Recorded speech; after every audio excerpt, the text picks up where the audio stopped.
Nous sommes dans notre année de restauration des...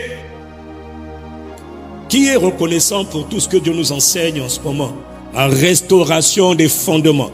Ouais, dis avec moi, c'est mon année de restauration des fondements en Jésus-Christ. Le Seigneur m'a déjà donné cette semaine le thème de l'année qui vient. Non, je le dis déjà. Ouais. Comme vous avez reçu le Seigneur Jésus-Christ, marchez en lui, enracinez. Nous sommes en train de travailler comment on fait pour marcher en Christ Jésus, avec le Christ Jésus, maintenant qu'on a reçu le Seigneur Jésus-Christ. Qui a reçu le Seigneur Jésus ici? Dis Amen. On a reçu Jésus, maintenant on doit apprendre à marcher en lui, marcher en Christ, marcher avec le Christ. Et en étant enraciné en lui, nous sommes en train d'expliquer le mystère et l'importance, la nécessité de la vie de sacrifice, d'une vie de sacrifice ou encore d'une vie de consécration si on veut marcher avec Dieu. Si on veut marcher avec Dieu, il faut apprendre la vie, l'importance, la nécessité de se consacrer à Dieu. Dieu est un être spirituel. Dieu est un être spirituel. Dieu n'est pas un être humain. Dans le cas des alliances, quand un homme veut marcher avec une femme, il rentre dans une alliance. Et logiquement, dans la pensée du Seigneur, dans la pensée de Dieu, quand l'homme et la femme se marient, normalement, s'ils sont dans un bon mariage, l'un doit être consacré à l'autre et l'autre doit être consacré à l'un. Donc monsieur et madame doivent se consacrer l'un à l'autre. Ton corps m'appartient, ton corps m'appartient. L'autre a le droit de dire la même chose. Dis Amen. Et je sens que là-bas, la tristesse déjà remplit ton âme. Qui a dit quoi? Et tu as même peur que je développe. Aïe, aïe, aïe. Je sens comme une peur. Pasteur, ne rentrez pas là-bas aujourd'hui. Ok, non, ne t'inquiète pas, c'est pas le but. Dis-moi Amen et je continue. La semaine dernière, on a parlé, il y a 2 semaines, on a parlé du fait que Dieu nous parle de nous offrir en sacrifice vivant. Est-ce que quelqu'un veut s'offrir vraiment en sacrifice vivant à Dieu? Ça, c'est une prière que tu dois faire à Dieu tous les jours. Tu dis, Seigneur, je me consacre à toi. Je me consacre à toi comme un sacrifice vivant. Comme un sacrifice consacré, sanctifié plutôt et agréable à Dieu. Je me consacre à toi, je te consacre ma vie, je te consacre mon sexe. C'est là où tu as du mal. Je te consacre mes pensées, je te consacre. Je ne veux pas aller là-bas pour... Je te préserve aujourd'hui, t'inquiète pas, t'inquiète pas. Ah, l'église, c'est un mystère. Et quand tu touches seulement, tout le monde se fâche. Non, on ne se fâche pas. Garde ton sourire, je ne fais que commencer. Je promets de ne pas te cribler de balles aujourd'hui. Du moins, je vais essayer. Dis-moi Amen et je continue. Pourquoi tu me regardes comme tu me regardes là? Tu crois que tu m'impressionnes? Hein? Faut te calmer. Hein? J'aimerais bien que la caméra vous filme un peu, on va rigoler là. Miséricorde. Dis-moi un bon Amen. Romains 12, verset 1. Offrez-vous à Dieu en sacrifice. Je vous exhorte par les compassions de Dieu à vous offrir en sacrifice vivant. Bon, ok, laisse la version français courant. Hey, puisque Dieu, c'est quoi le Dieu avec petit D là? Hey. C'est un sacrilège. Miséricorde. Dis-moi, gloire à Dieu. Donc Dieu nous exhorte à nous offrir.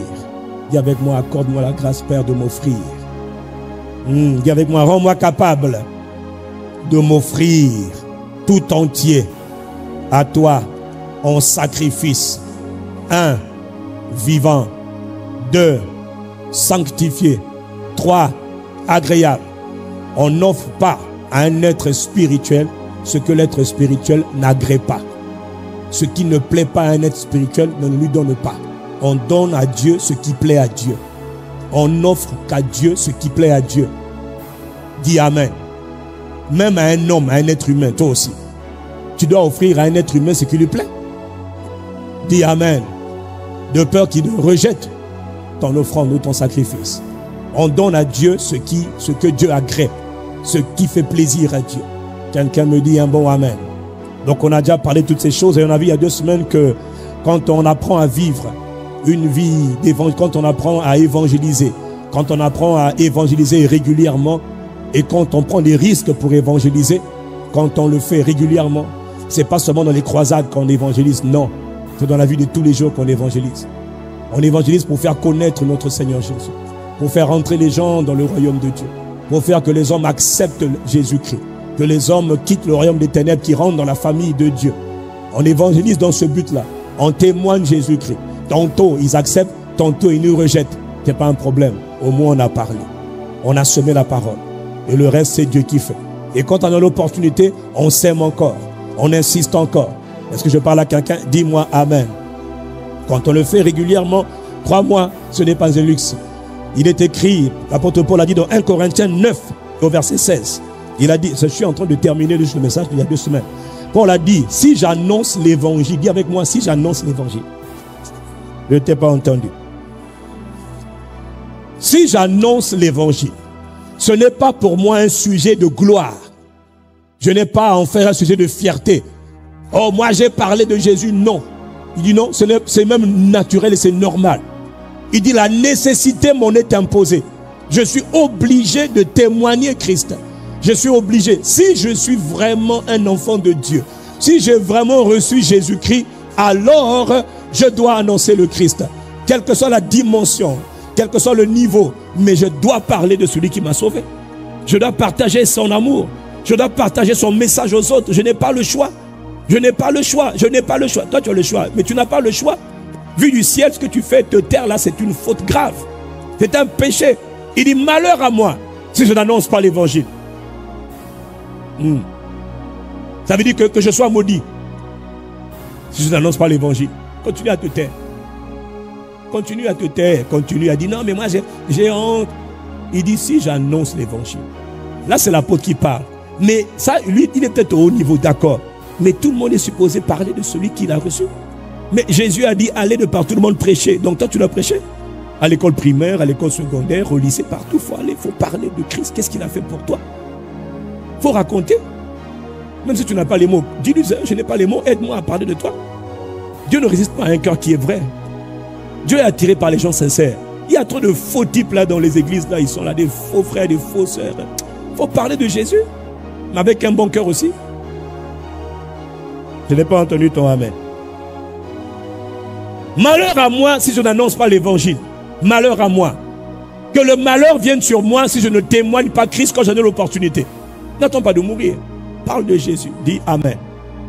Est-ce qu'on est ensemble?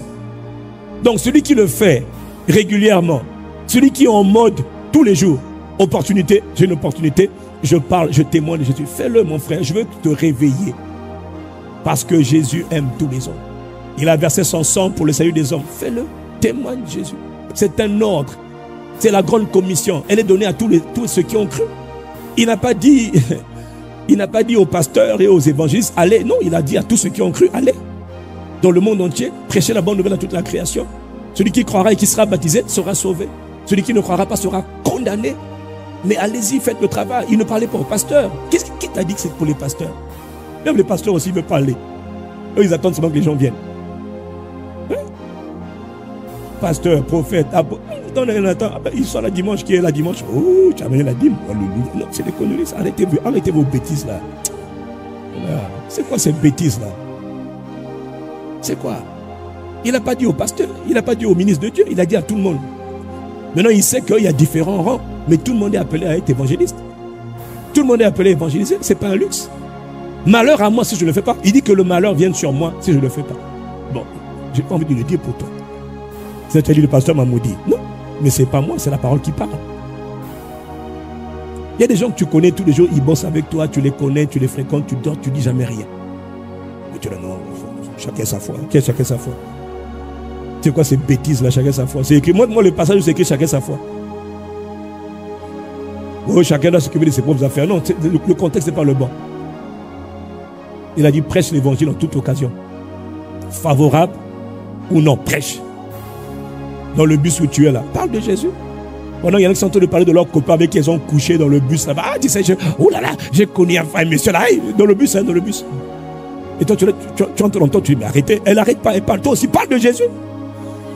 C'est quoi cette génération de gens fiévreux, timides, bloqués, apeurés là? Celui qui a reçu Jésus n'est pas un peureux, c'est un courageux.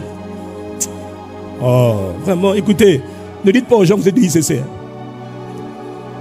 C'est moi qu'on blâme, déjà j'ai assez de blâmage comme ça, de pétard comme ça, donc quand tu dis, moi je préfère qu'on dise que lui là, il est des ICC. Comment tu le sais? Mais c'est un embrasé, c'est un audacieux, c'est un courageux, c'est un téméraire.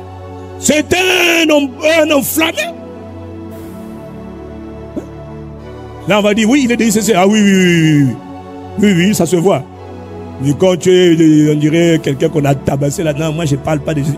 Ne dis même pas que tu me connais, que tu m'as vu. Toi et moi, on ne s'est jamais vu. Même papa, le père ne te connaît pas. Tu as perdu ton sourire, on dirait. Hein? Tu es fâché?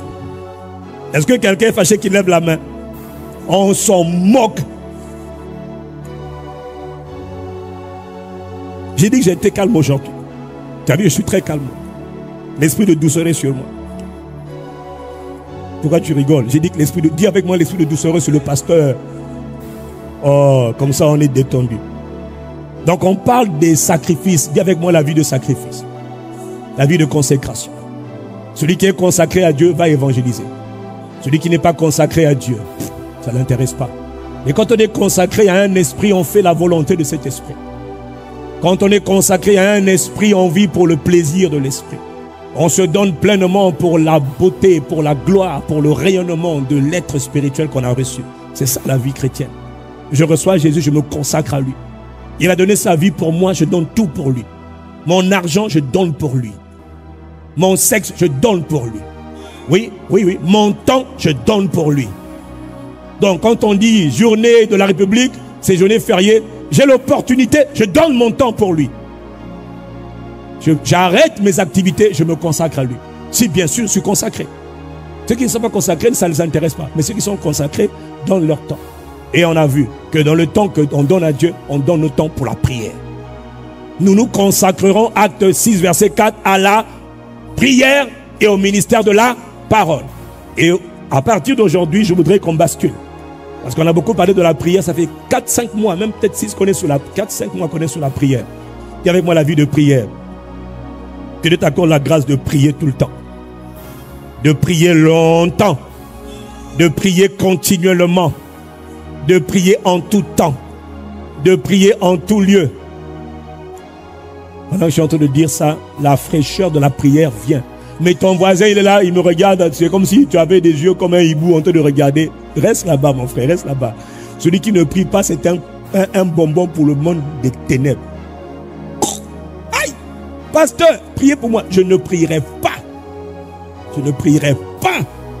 Là, je crie à Dieu pour que Dieu lève des hommes et des femmes qui prient.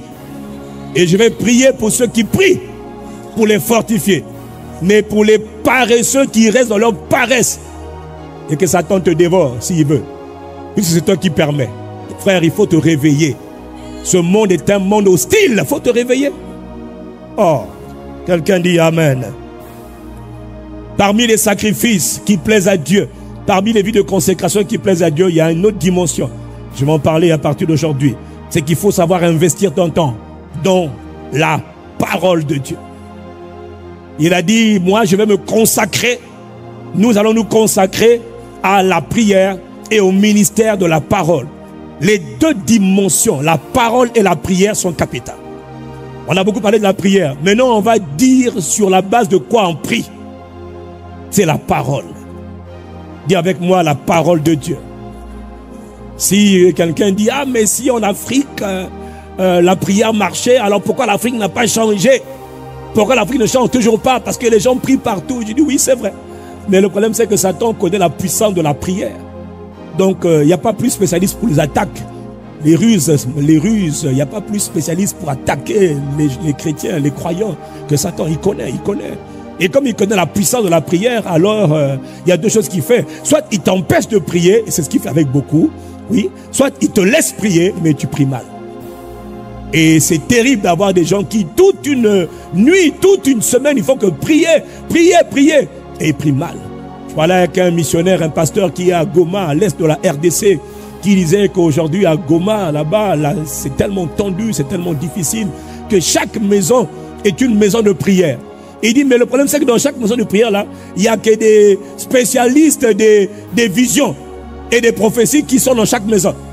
Des plaisantins aventuriers qui remplissent chaque maison en train de dire, voilà ce que le Seigneur dit sur toi. Voilà ce que le Seigneur dit sur toi. Il dit, mais le malheur, c'est que beaucoup, ce sont des charlatans, des aventuriers. Les mamans qui viennent, qui ne connaissent rien à la parole, mais qui ne font que te faire prier dans ta maison. Et à la fin de la prière, tu dois toujours faire offrande. Lundi, offrande, mardi, offrande, mercredi, offrande. Pendant 15 jours, elle est chez toi. Elle est venue pour te donner toutes les visions qu'elle a, les visions qu'elle reçoit. Mais le problème, c'est qu'elle ne connaît ni Dieu, ni sa parole. Mais elle te pousse à prier. Et au bout de 15 jours, tu as dépensé plus que ton propre salaire pour cette aventurière. Si tu en connais une, emmène-la moi, je vais l'étrangler. Ouais. J'ai pas de corde. Remplissent les maisons, fatiguer les gens, en train de faire prier les gens. Mais ils te font prier quoi? Un homme doit prier, mais il prie sur la base de quoi? Ton bon de la, mais bon de la bonne à nini. On bon de la sur la base de quoi?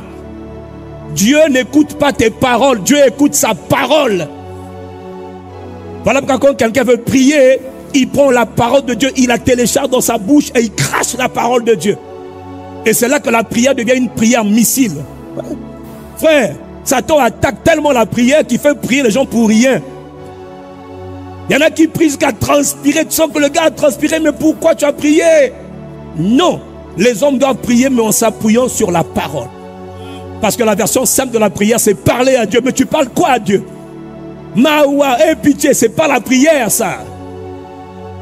Donne-moi un amen. Nous, voilà pourquoi il a bien dit, nous, on se consacre à la prière et au ministère de la parole. Donc, on doit enseigner la parole. Mais avant d'enseigner la parole, il faut d'abord connaître la parole.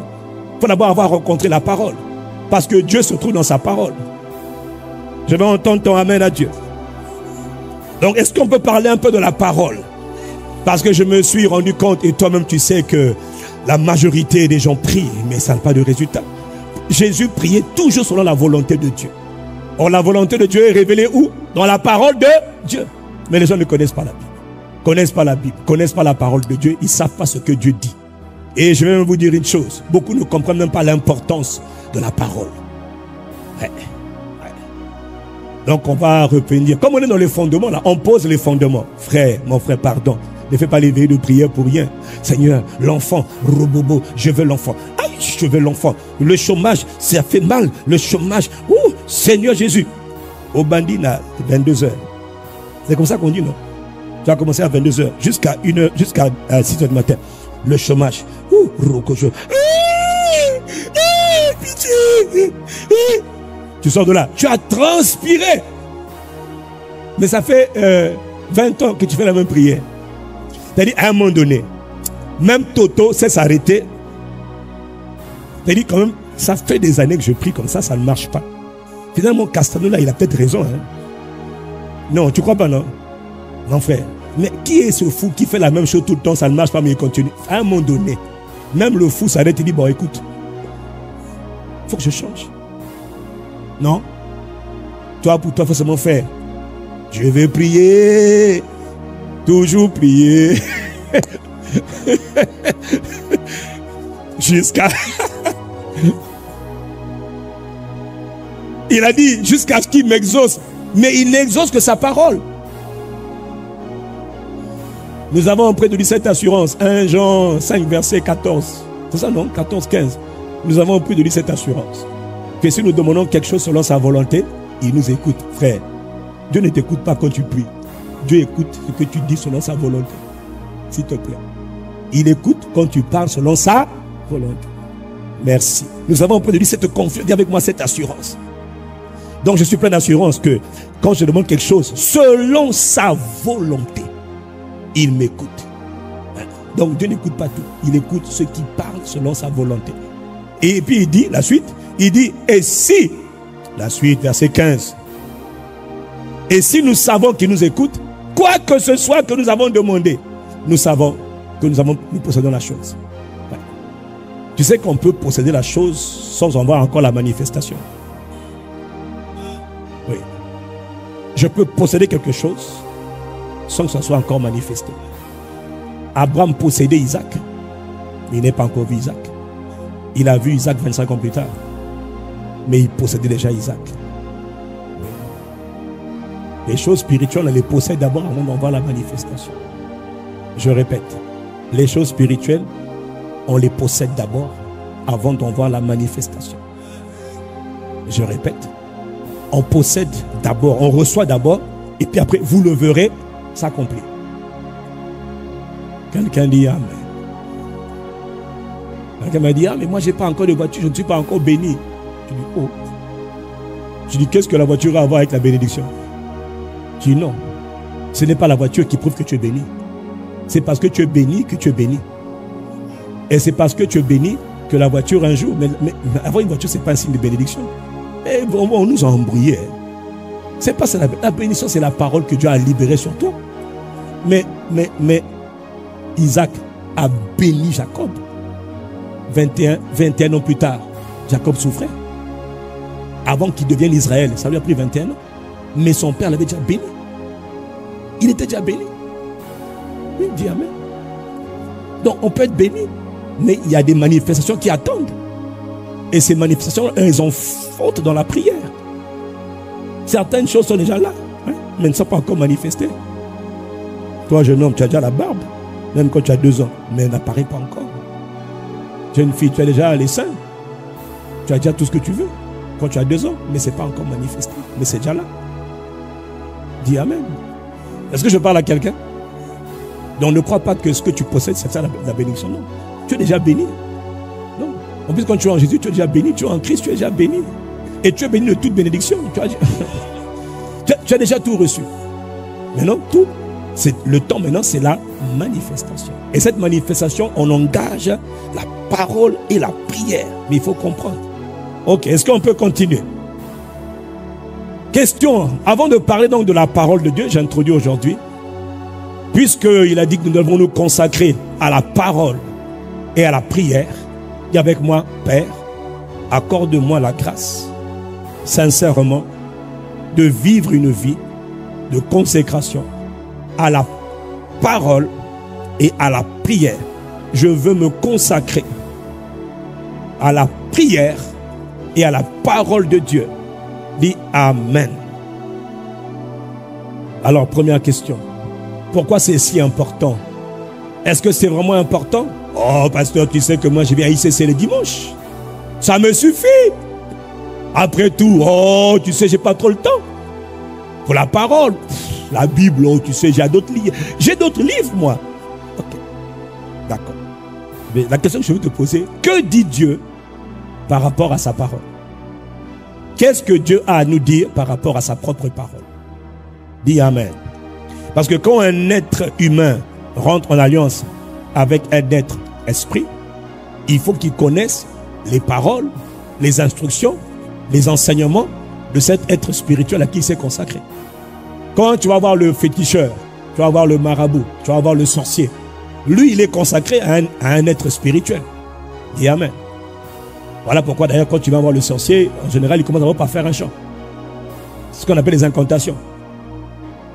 Ok, toi tu sais pas de quoi je parle, c'est pas vrai. Et il chante. Il fait ses incantations, puis après il parle à un être spirituel dont il connaît les lois, dont il connaît les paroles. Parce que pour que toi tu ailles le voir, il faut que tu lui fasses confiance. Mais lui il fait confiance aux démons avec qui il travaille. Ou au génie des forêts, génie des eaux, génie de la terre avec qui il travaille. Le sorcier que tu vas voir là, lui il dépend de quelqu'un, un être spirituel. Oh, mais dis Amen si tu me comprends. Mais il a étudié les textes. Comment on vit avec cet esprit-là. Ouais. Il connaît les règles de fonctionnement de cet esprit. Parce que chaque esprit doit montrer à un homme, à l'homme avec qui il est en alliance, ses règles. Il doit lui donner ses paroles, ses commandements, ses instructions, ses décrets. Dis Amen. Oui, c'est comme ça que ça fonctionne. Et toi, est-ce que tu connais ton Dieu? Est-ce que tu connais les paroles de ton Dieu? Les paroles du Christ avec qui tu es rentré en alliance? Si tu comprends de quoi je parle, dis Amen. Parce que le drame, c'est que beaucoup ne comprennent pas. C'est-à-dire que toi, tu viens à ICC, tu penses que j'ai reçu Jésus, maintenant il faut venir à l'église le dimanche. Non, c'est pas ça, frère. Ça n'a rien à voir. Hein. Tu dois connaître celui avec qui tu es rentré dans une nouvelle alliance.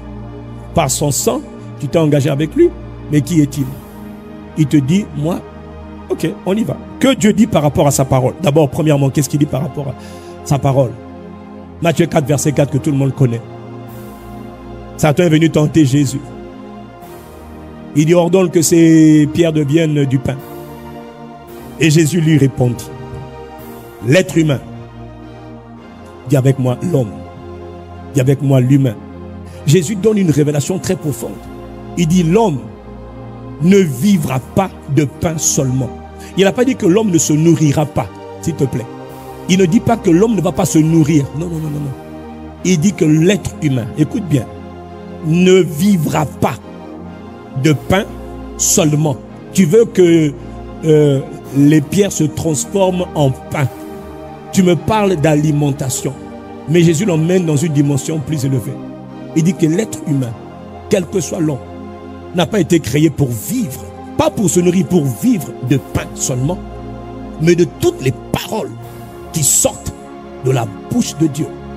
Donc il dit attention, Satan, tu ne me connais pas, je suis la parole. Mais quand nous avons créé l'être humain au commencement, il n'a pas été créé pour vivre autrement que par la parole qui sort de la bouche du Dieu vivant. L'homme, tout être humain, doit vivre, pas se nourrir seulement, mais vivre. Vivre sur la terre des vivants ne peut se faire que si l'homme entend les paroles de Dieu.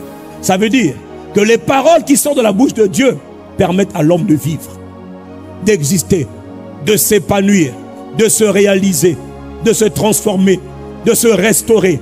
La vie d'un homme est donc liée à la qualité des paroles qui sortent de la bouche de Dieu qu'il entend. Ah, je répète, la qualité de vie d'un homme dépend de la qualité des paroles de Dieu qu'il entend. La qualité de vie d'un être humain dépend de la qualité de la parole de Dieu qu'il entend et qu'il reçoit dans son cœur. Est-ce que je suis en train de parler à quelqu'un? Que dit Dieu par rapport à sa parole que toi tu négliges? Dieu dit que pour vivre sur la terre des mortels, tout homme, tout être humain doit vivre par sa parole. Les paroles qui sortent de la bouche de Dieu. Dis Amen et je continue. Donc autrement dit, celui qui vit sans la parole de Dieu ne vit pas. Celui qui vit sans recevoir les paroles qui sortent de la bouche de Dieu ne vit pas. Il existe. Il existe, il ne vit pas. Il ne vit pas. C'est un existentialiste. Mais ce n'est pas un vivant. Non, non et non. Un être humain vit par la qualité de paroles qu'il reçoit de la part de celui qui a créé les cieux et la terre. Je continue. Jean 1. Que dit Dieu par rapport à sa parole? Dieu dit, Jean 1, que tout le monde connaît. Au commencement était la parole. La parole était avec Dieu. La parole était Dieu. Et Amen. Donc il te dit que la parole de Dieu existe depuis toujours. C'est pas toi qui l'as créée, elle était là avant que tu ne naisses. La parole de Dieu est supérieure à tout parce que la parole de Dieu, elle est Dieu. Elle est divin, elle est Dieu. Dis Amen. Et il te dit que tout ce qui a été fait par la parole. S'il te plaît, écoute bien. Tout ce qui a été fait dans les univers ont été faits par la parole. Il te dit rien de ce qui n'a été fait sans la parole. Ah bon? Oui, oui. La terre, les diamants, les minerais, les ressources, comment on appelle ça, minières, que ce soit le pétrole, que ce soit tout ce qu'on cherche, tout ce qui fatigue les gens là. Ok? Donc ça nous donne beaucoup de problèmes. Et des territoires sont pillés à cause de ça. Aller en RDC, c'est compliqué. Aller partout, c'est compliqué. Donc, toutes ces ressources-là ont été créées par la parole de Dieu. Les arbres, les végétaux, les animaux, tout, animaux, végétaux, minéraux, toutes choses ont été faites par la parole de Dieu. Et Amen. Est-ce que quelqu'un comprend de quoi je parle? Il dit toutes choses ont été faites par la parole de Dieu. Et rien de ce qui n'a été fait sans la parole de Dieu. Tout, absolument tout. Les vêtements que tu portes là ont été faits par la parole de Dieu. Les cheveux que tu as ont été faits par la parole de Dieu. Tout, même ton corps là a été fait par la parole de Dieu. Ton esprit a été créé par la parole. Ton âme a été créée par la parole. Même ton corps de poussière de terre a été créé par la parole, puisque la terre a été créée par la parole. Donc il n'y a rien chez toi qui n'existe sans la parole. Donc la parole de Dieu a le pouvoir de créer tout. Tout, absolument tout. Il n'y a rien que la parole de Dieu n'a pas créé. Est-ce que je suis en train de parler à quelqu'un? Si tu me suis, lève ta main, dis, moi je comprends. Ok, on continue.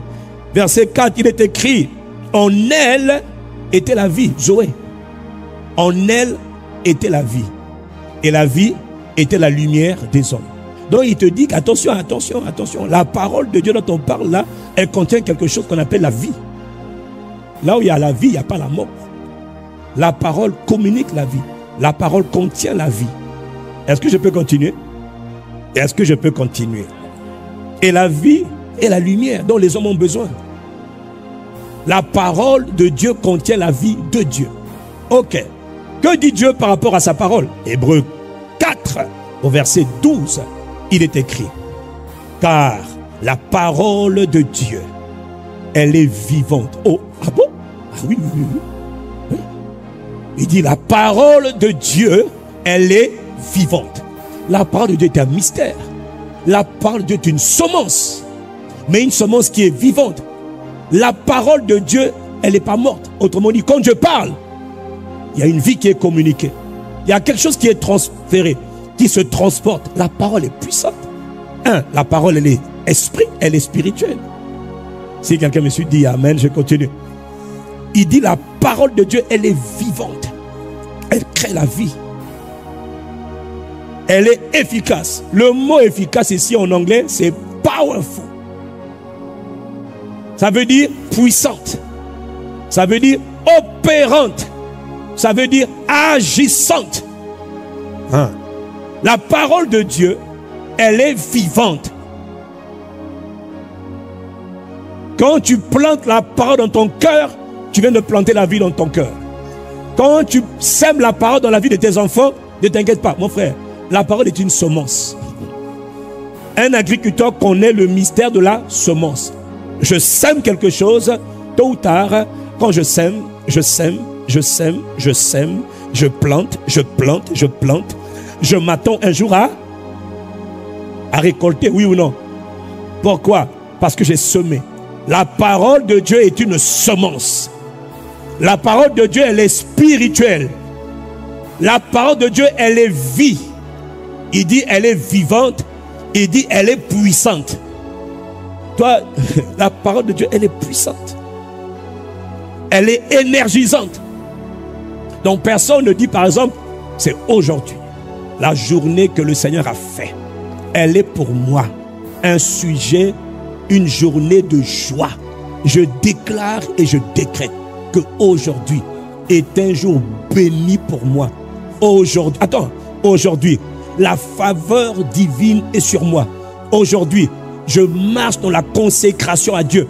Aujourd'hui, toute arme forgée contre moi est sans effet. Bien sûr, si tu es un serviteur, naturellement. Aujourd'hui. Donc, ce que tu dis, il te dit, la parole de Dieu, 1, elle est vivante. 2, elle est énergisante. Elle est agissante. Elle est puissante. Elle est opérante. Ça veut dire, quand tu parles la parole, elle agit. Quand tu parles la parole, la puissance est relâchée par ta bouche. Parce que la parole de Dieu, elle est vivante. Elle n'est pas morte. Autrement dit, ne pense pas que quand tu parles la parole, tu parles pour rien. Non, c'est faux. Quand tu parles la parole de Dieu, le langage de la parole, tu es intelligent et tu es sage. Beaucoup de choses arrivent parce que tu ne parles pas. Or, tu oublies que le monde est un monde de paroles. Toutes choses ont été créées par la parole de Dieu. Mais tu dois savoir que la particularité des sorciers, c'est qu'eux, ils parlent aussi. Ils font ce qu'on appelle des enchantements. Ils relâchent. Ils parlent. Et toi, tu ne parles pas. C'est ça le problème. Eux, ils parlent, toi, tu dis rien. Et alors, comme toi, tu n'as rien dit, ce qu'ils ont dit arrive dans ta vie et s'établit en toi. Et quand tu dis, dans le nom de Jésus, je détruis tout enchantement prononcé contre moi. Aïe! La parole de Dieu, elle est vivante. Elle est opérante. Comme tu as dit, je détruis. La parole qui est sortie, c'est des esprits qui sortent. Des anges. En fait, il faut que tu comprennes que tes paroles mettent en mouvement le monde spirituel. Voilà. Si tu as compris, dis j'ai compris. Toute parole que tu prononces, ne pense pas que c'est des paroles en l'air. C'est pas vrai. Il y a une forte activité spirituelle partout. Et par tes paroles, tu peux mettre en activité les anges de Dieu. Les esprits, les anges travaillent par tes paroles. Et ils croisent aussi les mains sur tes paroles. Il dit, la parole de Dieu, elle est vivante, elle est puissante, c'est-à-dire opérante, agissante. Elle est plus tranchante que toute épée à double tranchant. Alors, tu as vu une épée bien de deux côtés, bien tranchée. Il te dit, quand la parole de Dieu sort, cette parole de Dieu là, elle est plus tranchante que toute épée à double tranchant. Il y a des épées qui ne sont tranchantes que d'un côté. C'est comme les couteaux. C'est pas évident d'avoir un couteau qui est tranchant des deux côtés. Est-ce que tu me suis? Il y a des épées qui sont tranchantes seulement de ce côté-là. Comme ça, quand tu frappes là, ça taille. Et puis il y a des épées de deux côtés, c'est bien aigu. Il te dit, la parole de Dieu, elle est plus tranchante qu'une épée, toute épée quelconque à deux tranchants. Il dit, elle pénètre jusqu'à diviser l'âme et l'esprit. Ça, c'est rare. Très rare. La parole de Dieu va pénétrer dans les dimensions dans lesquelles rien ne peut pénétrer. Ça a pris des années aux hommes pour savoir que l'homme était un esprit, une âme et un corps. Beaucoup, même dans le monde occulte là, ne comprennent pas que l'homme est esprit, âme et corps. Beaucoup pensent que l'homme est une âme et un corps. Non, l'homme est esprit, âme et corps. Et tu dis, mais par la qualité de la parole, la puissance de la parole elle va jusqu'à diviser l'âme et l'esprit. Quand Dieu vient te sauver, le Saint-Esprit vient pas habiter dans ton âme. Il vient habiter dans ton esprit. Maintenant, il te dit, moi j'habite dans l'esprit. Maintenant, par la parole, tu dois restaurer ton âme. Oh, dis Amen. Il dit, la parole de Dieu sépare bien l'âme et l'esprit. Puis il te parle des composantes internes, des trucs qu'on ne connaît pas, les moelles et les jointures. Et puis il dit, la parole de Dieu, elle discerne les pensées et les intentions du cœur. La parole va jusqu'où toi-même tu ne peux pas imaginer. Quand tu reçois la parole de Dieu, c'est la parole de Dieu qui peut te montrer ta misère profonde. L'homme ne peut pas t'expliquer ta misère parce qu'il ne la voit pas. Mais quand tu es exposé à la parole, et la parole passe, et la parole tu l'écoutes, oh, tu entends parler de Jésus. Tu es un rebelle comme nous tous. Tu es un petit pécheur, un gros pécheur comme nous tous à l'époque. Tu es un aventurier comme nous tous à l'époque. Tu es perdu comme nous tous à l'époque. Et un jour tu entends le message du Christ. Et tu ne sais pas qu'est-ce qui se passe, mais tu te sens mal. Quelque chose dans toi te fait comprendre que tu as besoin d'être sauvé. Mais tu es tellement attaché à ton passé, mais en même temps tu as envie de quitter ton passé. Qu'est-ce qui se passe? Il y a comme il y a un bouleversement qui se produit au-dedans de toi. Tes émotions sont chamboulées, sont renversées. Tes convictions sont renversées. La parole est en train de te cogner, est en train de te toucher. Tu dis, mais il est en train de parler de quoi? Ça me brise le cœur, ça me fait bizarre. La parole de Dieu te convainc de péché, là où personne ne t'avait convaincu. Tu entends la parole. Oh. La parole. Toi, tu ne peux pas convaincre quelqu'un. Mais on voit la parole, le Saint-Esprit touche le cœur des gens. Comme le jour de la Pentecôte. Même des gens orgueilleux peuvent être touchés. Car il dit, oh frère, qu'est-ce que nous allons faire? Repentez-vous, il dit oui. Voilà comment des gens gonflés peuvent être brisés par la puissance de la parole de Dieu. Elle discerne les pensées des hommes. Elle juge les pensées des hommes. Elle juge les intentions. Il dit, ce que tu veux faire là, personne ne l'a vu, mais j'ai vu. À peine l'intention est encore dans ton cœur. Tu dis, je vais me venger de mal comme m'a fait. Non, ils vont voir. Je te dis, repens-toi. Tu dis, mais comment tu sais? Tes pensées sont mauvaises. Tu convoites la sœur là, pourquoi? Des choses que personne ne t'aurait dit. Que toi-même, parfois, tu ne penses même pas. Mais quand Dieu envoie sa parole dans ton cœur, il va te convaincre de péché. Des choses que toi-même tu dis, purée, ça c'est moi ça? Oui. Tu es orgueilleuse. Tu es orgueilleux. Repens-toi. Je t'aime. Voilà pourquoi je te réprimande. Dieu, quand il envoie sa parole, la parole. Est-ce que quelqu'un comprend de quoi je parle? La parole, elle est mystérieuse cette parole. Elle est secrète. Elle est puissante. En elle, dans la parole de Dieu, donc on trouve la vie de Dieu, la puissance de Dieu, la capacité de Dieu pour délivrer un homme, pour secourir un homme, pour transformer un homme, pour changer le cœur d'un homme. Personne ne peut changer le cœur de quelqu'un si ce n'est Dieu lui-même. Et pour que Dieu change le cœur de quelqu'un, il envoie sa parole, frère. frère, nous tous là, on a changé, hein, et on continue de changer par la qualité de la parole qu'on entend. Voilà pourquoi la parole est puissante. Personne ne peut changer sans la parole. La prière ne change pas un homme. Non. C'est la parole qui transforme le cœur d'un homme. En s'appuyant sur la prière. Oui. Voilà pourquoi il y en a qui prient depuis longtemps, mais leur vie n'a jamais changé. Et ne changera pas aussi. Parce qu'ils prient sans la parole. Si quelqu'un me suit, dit Amen. En elle se trouve la vie. La puissance pour guérir se trouve dans la parole. Il envoya sa parole. Et sa parole les guérit. Et sa parole les délivra. Oh, comment la parole peut délivrer? Oui, oui. Parce que la parole de Dieu transporte la vie de Dieu, la présence de Dieu, la puissance de Dieu pour secourir, pour sauver, pour bénir, pour délivrer. La parole de Dieu relâchée sur la vie de quelqu'un. Et je te bénis. Oh non, on va voir ça après. Quelqu'un dit Amen. Quand Dieu fait sortir Israël de l'Égypte, il les amène dans le désert. Pendant 40 années, les gars sont dans le désert. 40 années plus tard, cette génération est décédée. Maintenant, Dieu vient parler à Josué qui remplace Moïse, le grand prophète intercesseur Moïse est remplacé par Josué. Et Josué est tout tremblant. Comment je veux faire pour remplacer Moïse? Alors Dieu parle à Josué. Il dit à Josué, passage que nous connaissons là aussi, il dit à Josué, Josué 1 verset 8, Josué, n'aie pas peur, hein, n'aie peur de rien.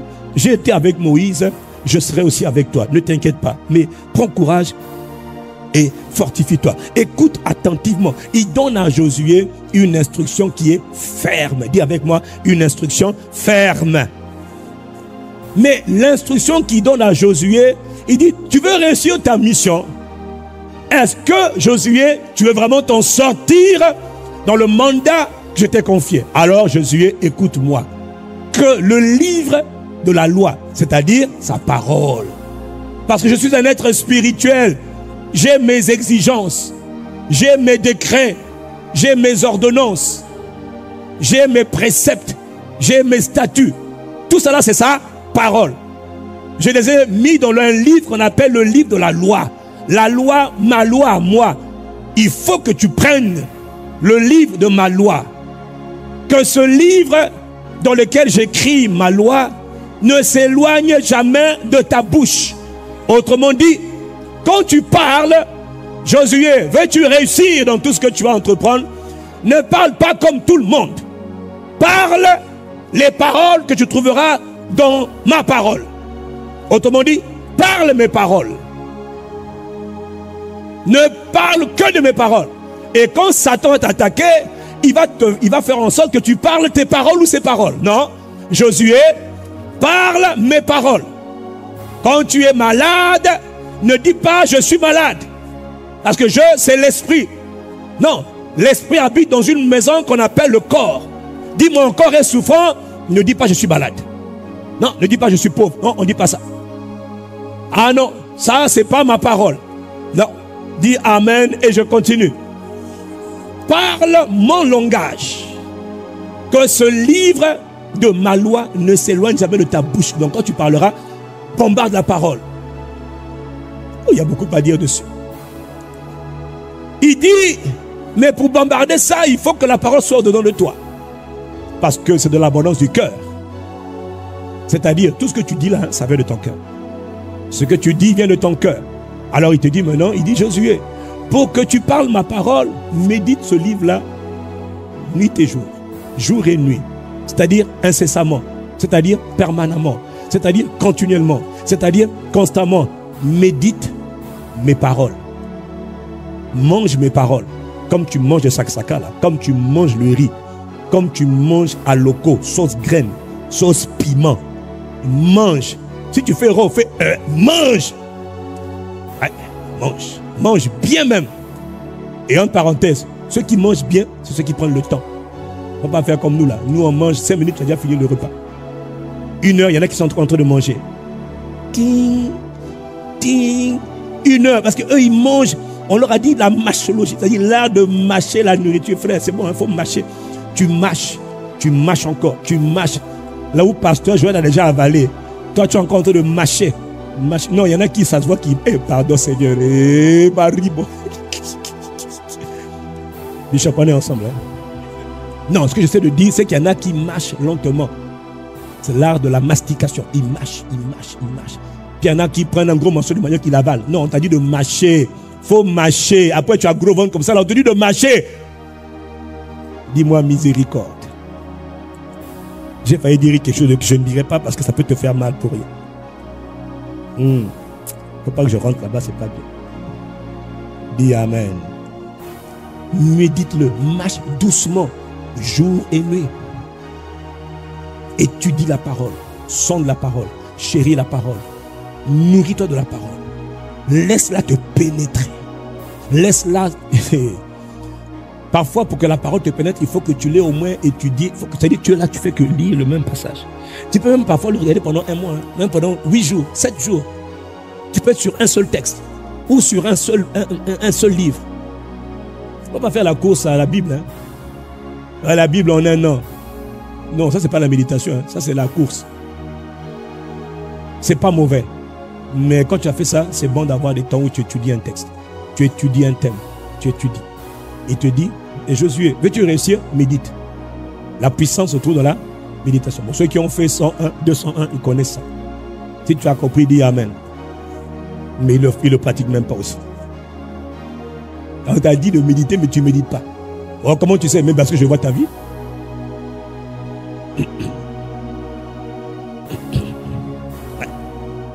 C'est pas tout de dire. Hein. Quand quelqu'un médite, ça va se voir. On verra le fruit. On verra comment tu réagis. On verra comment tu te comportes devant les circonstances de la vie. On va voir. Hein. Est-ce que je parle à quelqu'un? Est-ce que je peux continuer? Ou bien tu es déjà fatigué? Bon, on peut arrêter? Pas me dire ça. Il dit médite-le jour et nuit. Et ensuite, pratique la parole. Agis fidèlement selon ce que tu as médité. C'est alors que tu auras du succès dans tes entreprises. Tu veux réussir? Tout vient de la parole. Tu veux réussir ta vie? C'est alors que tu prospéreras dans ce que tu entreprends. Veux-tu connaître un mariage heureux? Prends la parole, médite la parole, tu prospéreras. Veux-tu prospérer dans tes entreprises? La parole de Dieu contient tout ce dont les hommes ont besoin. La parole de Dieu, c'est la sagesse de Dieu. La parole de Dieu est au commencement de tout. Rappelle-toi, tout ce qui a été fait par la parole. Et rien de ce qui n'a été fait sans la parole. Si quelqu'un me suit, dit Amen. Ah, mais là, j'aime beaucoup ton silence là, parce que là, on parle de la parole, frère. C'est ça qui fait les hommes. Josué, vas-tu réussir? Écoute ce que Dieu a dit. Réécoute-le, réécoute-le, réécoute-le encore, réécoute-le encore. Parce que qu'est-ce que tu fais quand tu réécoutes? C'est comme tu mâches, tu mâches. La parole de Dieu, il ne faut pas l'écouter une fois. Un message qui t'a touché, ne l'écoute jamais une fois. Un bon message qui t'a touché, écoute-le au moins 5-6 fois. Si c'est une portion, écoute cette portion 5-6 fois. Est-ce que je parle à quelqu'un? C'est là que tu commences à recevoir les dépôts de ce que tu as reçu. Et c'est là que la parole s'établit en toi. Et c'est là maintenant que cette parole-là, au jour où tu en auras besoin, elle ne viendra pas de l'extérieur, mais elle viendra de l'intérieur. Ouais. Pourquoi? Parce que tu l'auras mangé. Tu l'auras tellement mangé. Donc la parole est spirituelle. De la même manière que le poisson est naturel, ou le manioc, ou tout ce que tu aimes, le riz, la parole de Dieu, c'est la nourriture dont ton esprit a besoin. Celui qui me comprend me donne un bon Amen. Je n'ai pas entendu ton Amen.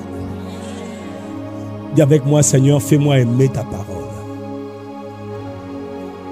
Pourquoi? Mais parce que la parole de Dieu, c'est la première chose dont tout homme a besoin sur la terre des vivants. Est-ce qu'on peut continuer?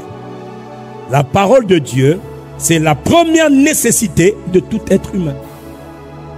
Si tu es un être humain, si tu es un démon, c'est-à-dire un esprit qui n'a pas de corps. Un démon, c'est un être esprit, méchant en particulier, mais qui n'a pas de corps et qui cherche un corps. Ça, on connaît. Mais moi, je parle d'un être humain. Est-ce qu'il y a des êtres humains ici? C'est-à-dire que tu sois sauvé, que tu ne sois pas encore sauvé, tout homme a besoin de ce qu'on appelle la parole de Dieu. C'est très important ce que je te dis. On n'a pas d'abord besoin de prophétie, non. On n'a pas d'abord besoin de guérison, non. On n'a pas d'abord besoin de délivrance, non. Tu as d'abord besoin de la parole. Parce que tout a été fait par la parole. Et rien ne se fait sans la parole. Dis-moi amen. Donc toi qui es né de nouveau, si tu viens dans une église où on ne fait que faire guérison, miracle, c'est bien. Mais si on ne te donne pas la parole, je te dis déjà qu'un jour, guérison va s'arrêter, miracle va s'arrêter et tu n'auras rien pour te construire. Tu n'auras rien du tout. Si c'est prophétie du matin au soir, mon frère, ma soeur, c'est bien. À un moment donné, ta vie, tu ne vas jamais porter du fruit parce que la parole, c'est la première nécessité de tout enfant de Dieu, de tout homme de Dieu. 1 Pierre 2, verset 2, il est écrit, 1 Pierre 2, verset 2, comme des enfants nouveau-nés, désirez le lait pur de la parole de Dieu. Il faut que tout enfant désire le lait de sa maman. Dis-moi amen. De la même manière, tout nouveau-né qui a reçu Jésus doit désirer le lait pur de la parole. Et puis il dit ainsi, grâce au lait, vous allez grandir. Grâce au lait, vous allez grandir. Quel lait? Le lait de la parole. Un enfant qui naît, à qui on donne du lait, le lait, c'est pour sa croissance. On donne la parole de Dieu, c'est pour la croissance de l'homme intérieur. C'est pour la croissance de l'homme spirituel. C'est pour la croissance de l'homme esprit. S'il n'y a pas de parole, il n'y aura pas de croissance. Oh, quelqu'un me donne un bon amen. Pour Jésus le Messie, la parole de Dieu, c'est la priorité des priorités pour tout homme. Un jour, tu connais le passage dans Luc 10, verset 38, Jésus est rentré chez Marthe, bon on connaît, hein? Jésus est rentré chez Marthe, puis Marthe l'a reçu, et puis Marthe était occupée à faire beaucoup de choses, et puis Marthe se fâche parce que sa sœur Marie, elle est assise au pied du Seigneur, mais elle n'est pas assise, hein? Elle est assise en train d'écouter la parole de Dieu. Elle écoute la parole de Dieu, la parole qui sort de la bouche de Dieu. Dieu manifesté en chair s'appelait Jésus. Jésus prêchait la parole de Dieu. La Bible dit que Marie était assise, elle écoutait la parole. Et Marthe lui dit, mais moi je suis dans la cuisine, maître, ça ne te dérange pas qu'elle soit assise là, en train d'écouter la parole. Hé, ma sista, lève-toi, viens m'aider dans les tâches domestiques. Là, Marie répond, ma sista, excuse-moi, mais il y a un temps pour chaque chose. Là, le maître est là, ce gars-là, il a la parole qui vient du ciel. Je ne peux pas me déconnecter. Ce qu'il me dit ça me fait du bien. Ça me transforme, ça m'édifie, ça me construit, ça me change. Toi, tu veux m'envoyer à la cuisine? Je refuse. Elle dit, impoli, petite sœur, je ne suis pas impoli. J'ai besoin de cette parole de vie qui fait du bien à mon homme intérieur, qui bâtit mon homme intérieur. Donc il y a comme une discussion, ça c'est moi qui exagère, entre les deux sœurs. Et puis Jésus doit faire l'arbitre. Jésus, maître, dis à ma sœur de m'aider. Et lui maintenant il rentre dans la chose. Il vient de la famille. Il dit, hé, laisse-la tranquille. Voilà, je tranche. Marie a choisi la bonne part. Et cette bonne part ne lui sera pas retirée. Parce qu'il dit une seule chose est vraiment, la version grecque dit, une seule chose est vraiment nécessaire. Une seule chose est vraiment utile. Et cette chose, c'est la parole. Entendre ma parole, c'est la chose la plus importante pour tout mortel. Ouais. Dis amen. La parole de Dieu, elle est puissante. Et Satan le sait, voilà pourquoi il attaque la parole. C'est-à-dire, tu vas à l'église, le gars il raconte des bêtises. Ouais. Tu ne sais même pas comment il a fait pour arriver là. Et toi tu entends l'écouter et tu te grattes la tête. Mais tu es même content. Il y a des endroits où on ok, on ne va pas parler parce que vraiment ça me fait mal au cœur. Jésus est la parole de Dieu. Notre responsabilité, c'est d'enseigner la parole. C'est pas de te faire exciter. On peut te faire rigoler, mais il faut que tu ris dans la parole. Et puis même, je te tape aussi avec la parole. Et on te corrige avec la parole. Mais tu as des aventuriers qui sont là, racontent des bêtises, on ne sait pas de quoi ils parlent. À la fin, on n'a même pas parlé de la Bible. On a parlé des voyages. Ok. Que Dieu nous aide. Dis avec moi que Dieu nous aide. Si tu n'es pas nourri par la parole, tu vas devenir rachitique, tu vas mourir. Tout enfant non nourri, même s'il est beau, petit, oh, il est beau bébé, beaux yeux, on s'en fout, il va mourir. Il y a des gens bien qui meurent. Hein? Vous ne m'écoutez pas, hein? Ok, vis encore. Il y a des gens bien, des petits bébés, beaux, oh, il est maîtrisé, il est tout blanc, on s'en fout. Donne-lui le lait, afin qu'il grandisse, qu'il devienne quelqu'un. Qu'elle devienne quelqu'un. Ça n'existe que par la parole. C'est la parole qui fait ce que tu es, ce que tu seras demain. Si tu n'as pas été consacré, tu n'as pas pris de temps dans ta vie chrétienne de te nourrir de la parole, de méditer la parole, frère, tu vas le sentir. Comment tu vas le sentir? Oh, je sais déjà. Le jour du malheur vient pour tout le monde. Les jours des palabres viennent pour tout le monde. Tout le monde a des difficultés. Mais ceux qui s'en sortent assez facilement, c'est ceux qui ont gusté tellement la parole qu'au jour des tentations, ils sont pas là pour dire, oh, je suis tombé. Tout le monde peut tomber, d'accord, gloire à Dieu. Mais ceux qui ont été nourris par la parole, ils ont une longueur d'avance sur les autres. Parce que la parole t'établit. La parole te rend consistant. Est-ce que Jésus est tombé quand Satan l'a tenté? Non. D'ailleurs, Jésus n'a fait que répondre, il est écrit. Il n'a pas prié en langue. Hein? Si tu es fils de Dieu, non. Il y a des démons que tu chasses pour rien, là tu te bats au nom de Jésus. Feu. Lui aussi dit feu. Imagine tu es en train de chasser un démon, puis le démon dit feu. Tu dis, ah, Seigneur, aide-moi. Ah. Jésus a seulement dit, il est écrit. Toi, tu parles en langue. Il y en a quand ils font les délivrances. Et démon, il te dit, tu as dit quoi? Frère, il faut prendre la parole. Bon, qui a déjà vu ça? Soyez humble. Nous, à l'époque, on croyait qu'on faisait des délivrances, c'était là qu'il fallait parler en langue. Non, on parle en langue avant, on se recharge. Quand on vient maintenant, on se décharge. Nous, on avait dit qu'il fallait parler en langue, qu'on vient seulement, les démons se manifestent. Tu dis, mais c'est pas là qu'on parle en langue.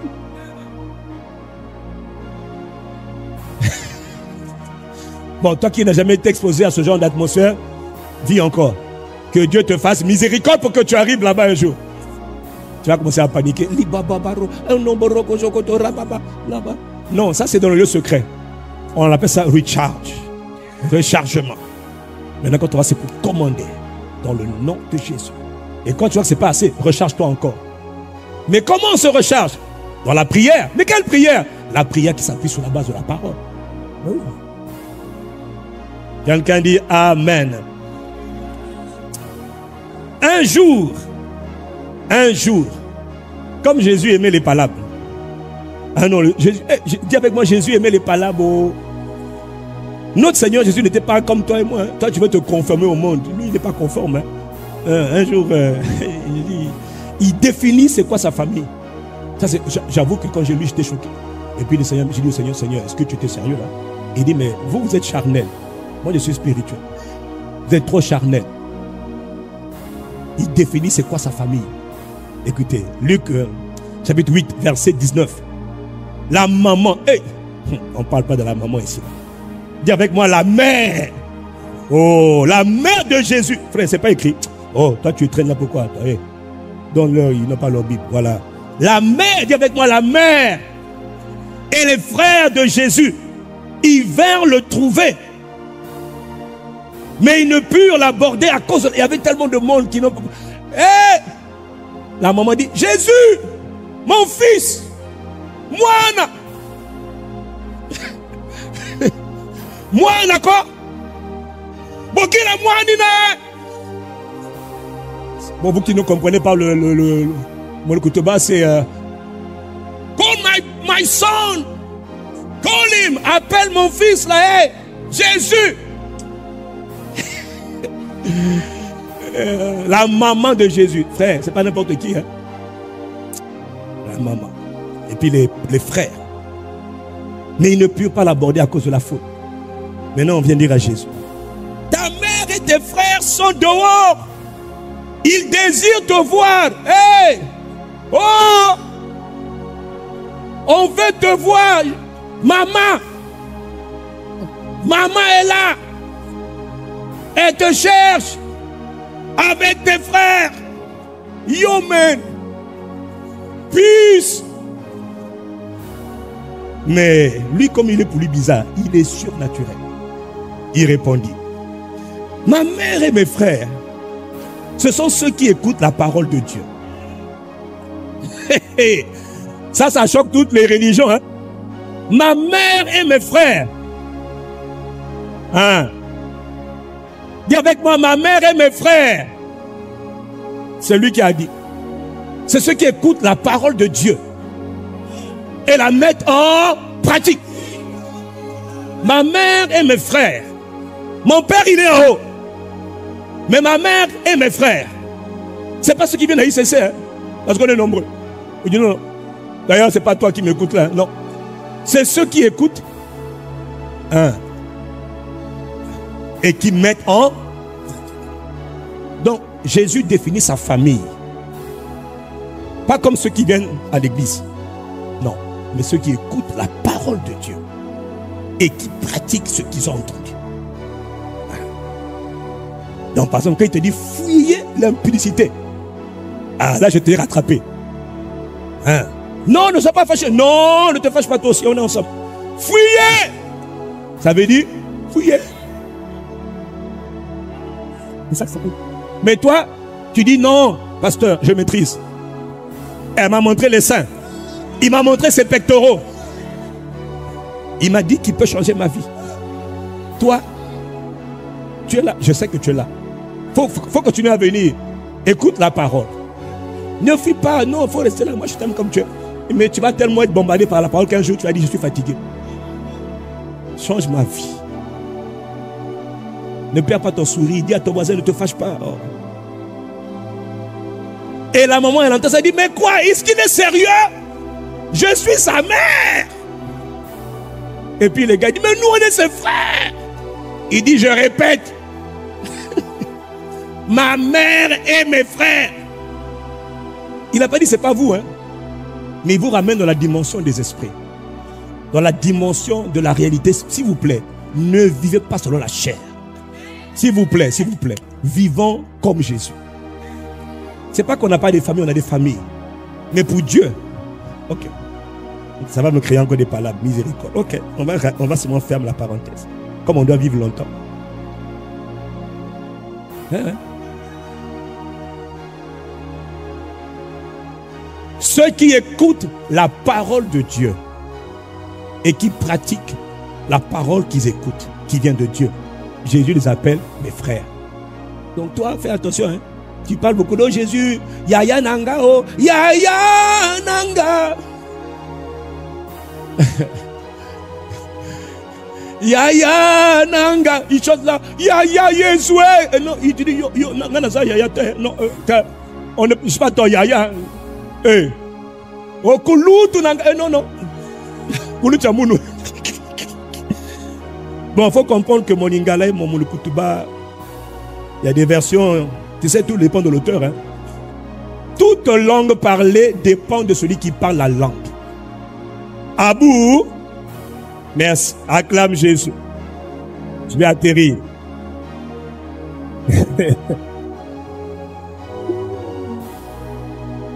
L'évangile de Luc est un évangile chronologique. L'évangile de Luc est un évangile chronologique. Vous savez, tout ce que Luc a écrit, il a écrit de manière chronologique. Donc, ça se suit. Donc, déjà là, il vient de faire une gaffe. Mais il ne s'est pas arrêté là. Dans Luc 11, comme les mamans, dis avec moi les mamans. Luc 11, verset 27. Tandis que Jésus parlait ainsi, il venait d'expliquer, bon, dans Luc 11, hein. Tandis que Jésus parlait ainsi, une femme élevant la voix du milieu de la foule, et les mamans, elle lui dit, hé, Moana, mon petit, heureux le sein qui t'a porté, heureuse les mamelles et le sein maternel qui t'a nourri. Donc la maman, elle est contente, hein. Elle dit, quand je t'entends parler, elle dit, hey, ta maman est bénie, oh. Heureux. Et toi, tu dis amen. C'est ça les femmes, l'émotion des femmes. Oh, heureuse, le sein qui t'a porté. Quel est ce sein? Où est ta mère? Moi, j'ai une bonne maman, elle est encore en vie. Maman, tu m'écoutes? Non, on est. Hey, maman, moi, j'aime ma maman. Oh, tu ne vas pas me fusiller ici, là. Maman, coucou. Je t'aime, maman. La maman de Yvan Castano, merveilleuse, et d'Alain et de Christian. Notre maman, on a une très bonne mère.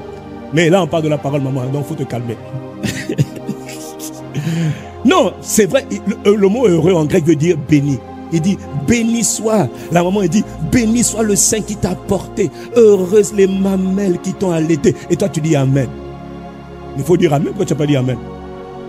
Non, elle est en train de bénir la maman qui a porté le Messie. Il faut dire amen. Mais la réponse du Messie, là aussi, elle est bizarre. Verset 28, il répondit, bénis plutôt ceux qui écoutent la parole de Dieu et qui la gardent. Donc c'était un récidiviste. Jésus de Nazareth, notre Seigneur, est un récidiviste.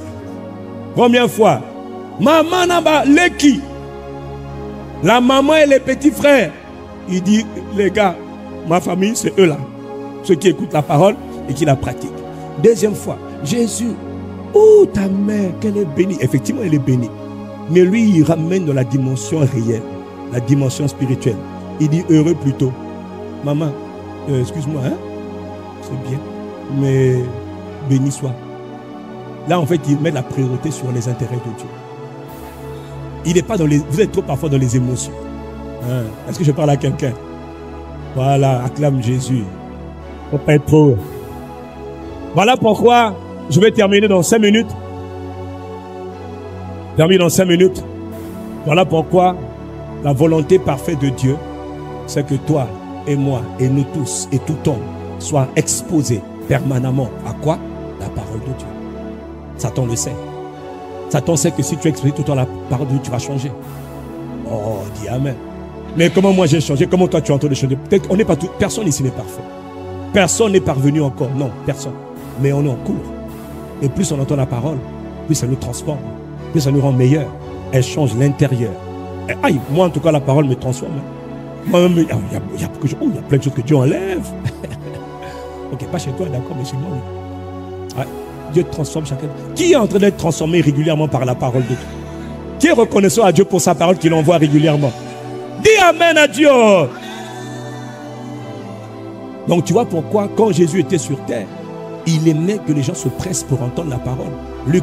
Luc 5 verset 1, il est écrit que la foule se pressait autour de lui. Frère, c'est là qu'on doit arriver. La foule doit se presser.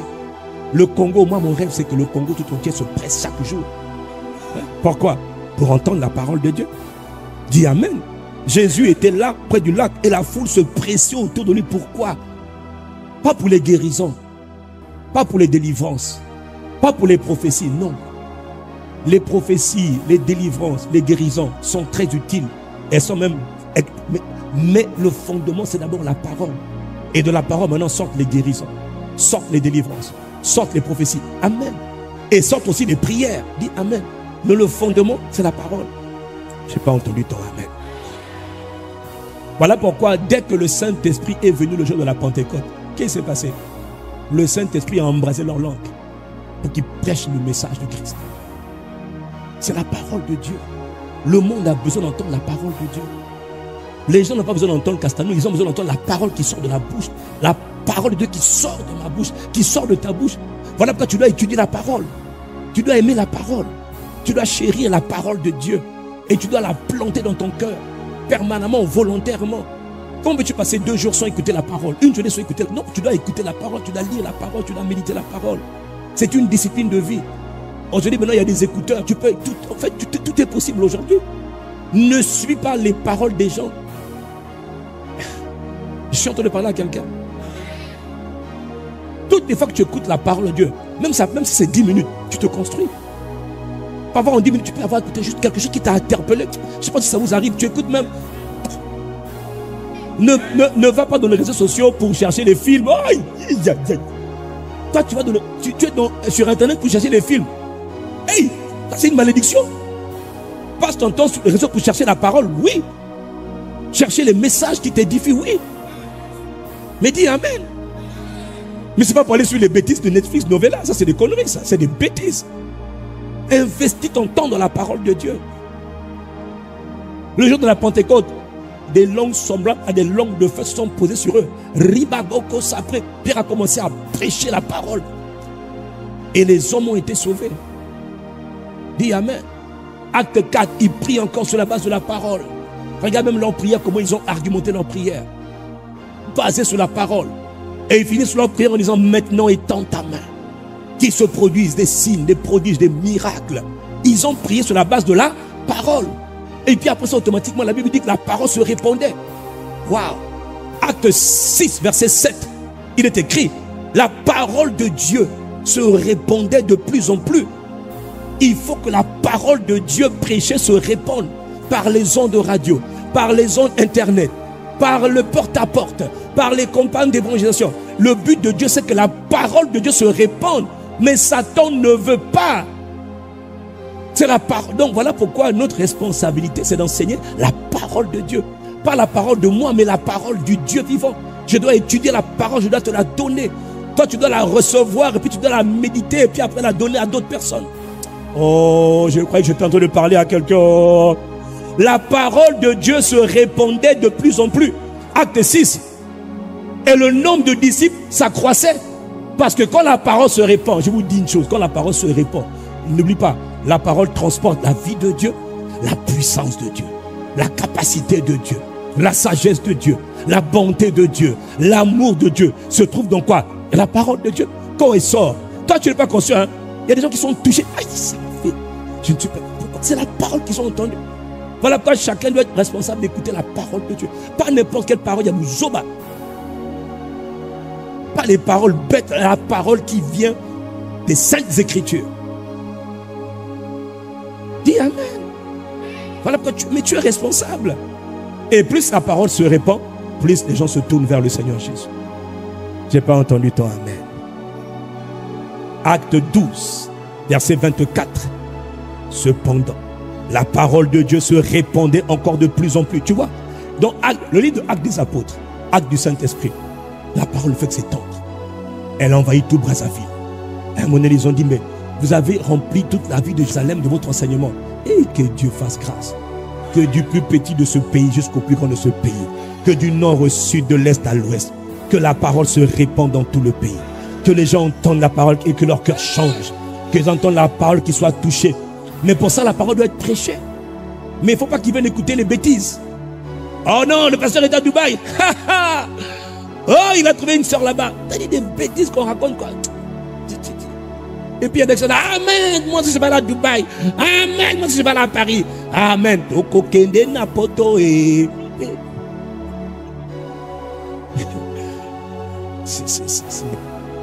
Tu étais où? À l'église. Vous avez fait quoi? Non, on a parlé de Dubaï. Ou de Paris. Voilà.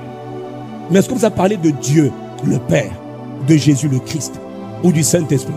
C'est quoi déjà? Ah, nous on ne connaît pas ça. Non, par contre, il y a eu des visions. Tu es sérieux? Que Dieu nous aide. Acte 13, 14. Le sabbat suivant, presque toute la ville se rassembla pour entendre la parole de Dieu. Je prie, un jour, ça doit arriver, que partout, dans tout le territoire, les gens soient exposés aux vibrations de la parole de Dieu. Et quand la parole de Dieu sort, vous allez voir, hey, là-bas, ça produira des changements de cœur. Là-bas, ça produira des guérisons. Là-bas, ça produira des miracles. Là-bas, ça produira des délivrances. Là-bas, ça produira des conversions. Là-bas, ça produira des repentances sincères.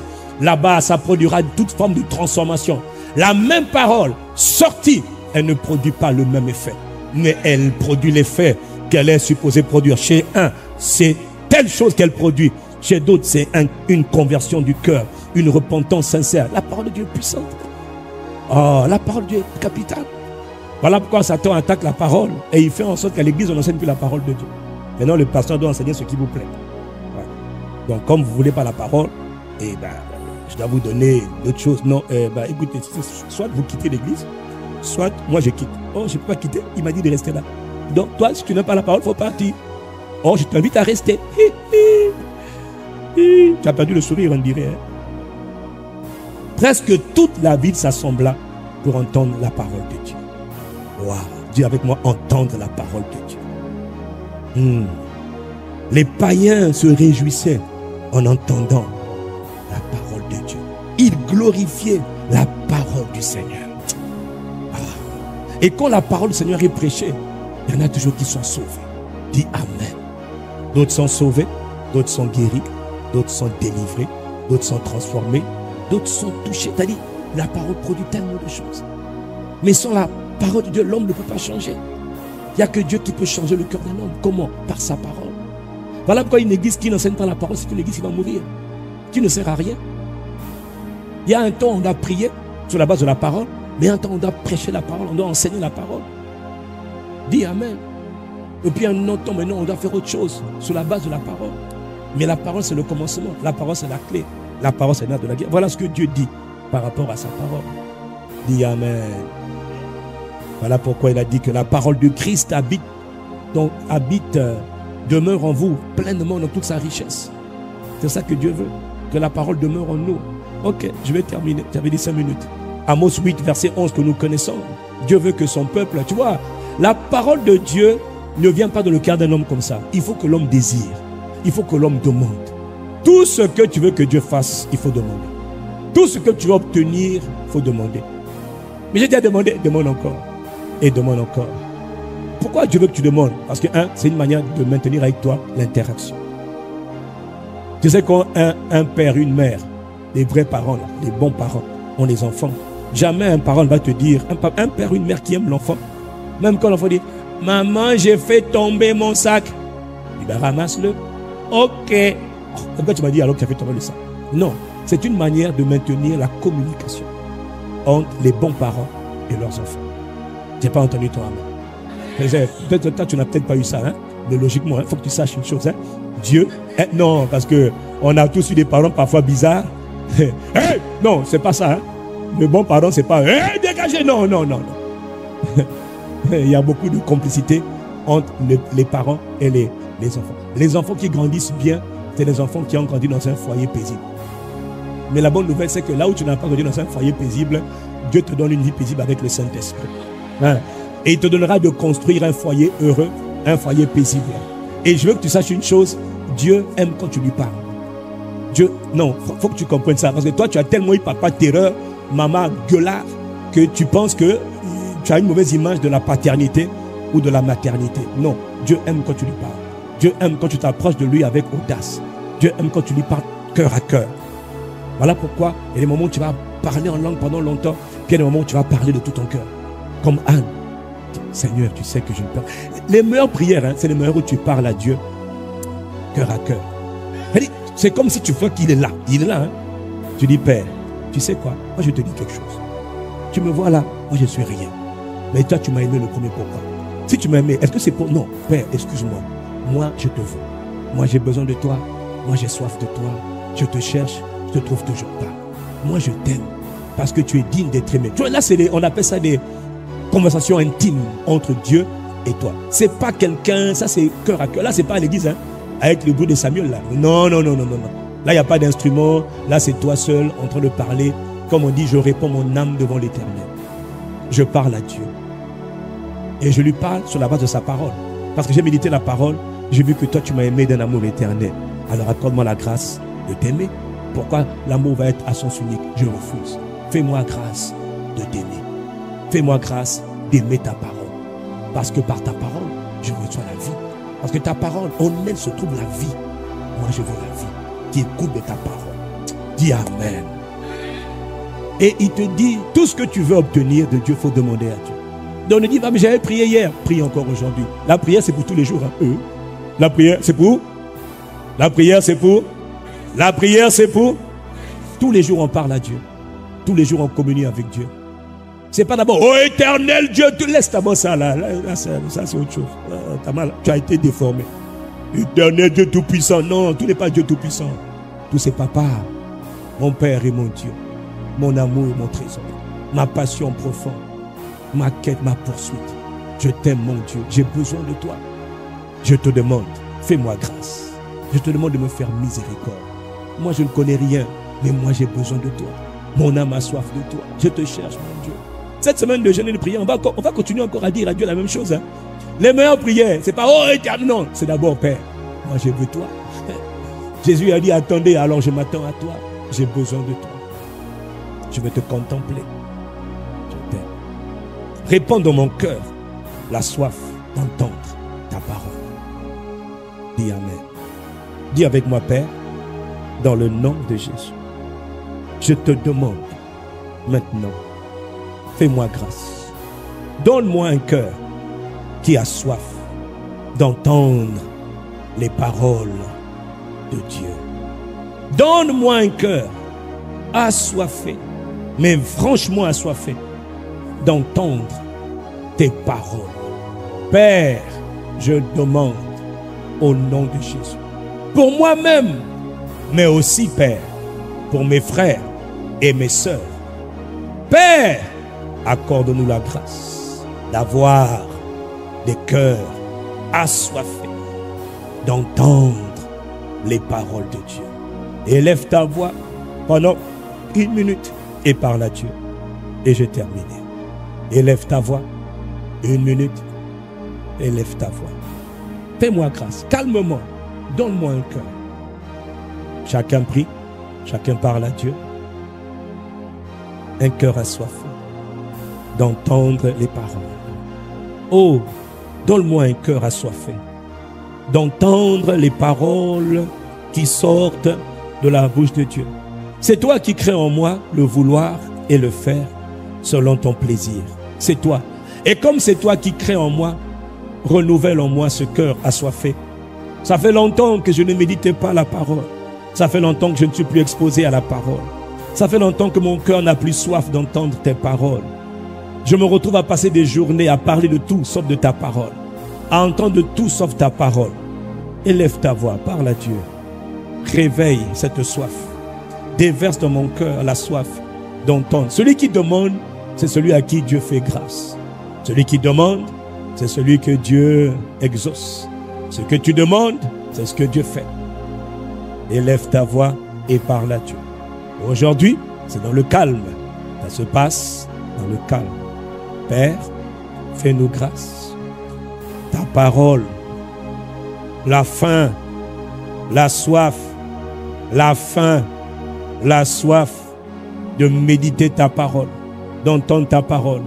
Pour ceux qui l'ont déjà, augmente encore la mesure. Crée en nous une nouvelle mesure de cette faim, de cette soif, d'entendre la parole de Dieu. La parole de Dieu qui est vivante. La parole de Dieu qui est puissante. La parole de Dieu qui contient la vie de Dieu. La présence de Dieu, la puissance de Dieu se trouve dans la parole de Dieu. Père, je me rends compte finalement que ta parole est tout. Voilà pourquoi tout ce dont j'ai besoin. Jésus a dit,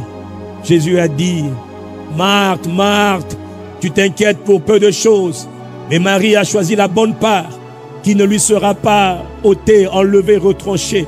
Car une seule chose est vraiment indispensable. Et c'est ma parole. Au commencement était la parole. La parole était avec Dieu. La parole était Dieu. Oh Père, c'est par la foi, il est écrit que nous reconnaissons que les mondes ont été créés par la parole de Dieu. Je veux réussir, je veux m'en sortir, je veux m'épanouir, mais il faut que je vive une vie de consécration à la parole. Mais pour être consacré à la parole, il faut que tu réveilles cette soif dans nos cœurs d'entendre les paroles du Christ, les paroles de Dieu, les paroles de Dieu. S'il te plaît, Père, mets dans le cœur de ton Église, de ton peuple, la soif d'entendre les paroles de Dieu. Est-ce que tu es en train de parler à Dieu? Est-ce que chacun parle à Dieu? Il aime quand tu lui parles. Il aime entendre ta voix. Chacun parle encore quelques secondes. Il aime quand tu parles. Il aime quand tu lui parles. Il aime entendre ta voix. Ne regarde pas l'écran. Ne regarde pas à gauche. C'est pas sage. Quand on parle à Dieu, on parle à Dieu. Il y a des temps comme ça qui sont importants où on est concentré sur Dieu. On est concentré sur Dieu. Il n'y a pas de place pour la distraction. Accorde-moi la grâce. Fais-moi grâce. Fais-nous grâce, Père. Je prie pour mon frère. Je prie pour ma soeur. Je prie pour nos enfants. Des plus petits, des moineaux, des bébés, jusqu'aux plus adultes. Répands dans nos cœurs, Père, la soif d'entendre Oh, d'entendre les paroles de Dieu. Les paroles de Dieu sont les paroles de vie. Les paroles de Dieu sont les paroles de puissance. Les paroles d'espoir. Oh Père, accorde-nous la grâce. Accorde-nous la grâce d'entendre les paroles de Dieu. Nous te le demandons, Père, dans le nom de Jésus. Ne nous laisse pas comme nous sommes. Transforme-nous par ta parole. Transforme-nous par ta parole. Mais il faut que tu mettes dans nos cœurs la soif. Plus une journée sans entendre, sans écouter, sans méditer les paroles de Dieu. Oh Père, pas un jour sans la parole. Pas un jour sans la parole. Pas un jour sans la parole. Pas un jour sans la parole. Accorde-nous la grâce d'être connecté à la parole, d'entendre la parole, de méditer la parole de Dieu, d'étudier les paroles de Dieu. Nous te le demandons, Père. Déverse cette soif dans le nom de Jésus le Christ, Père. Nous t'avons prié. Quelqu'un qui a prié, donne à Dieu un amen de quelqu'un qui a prié.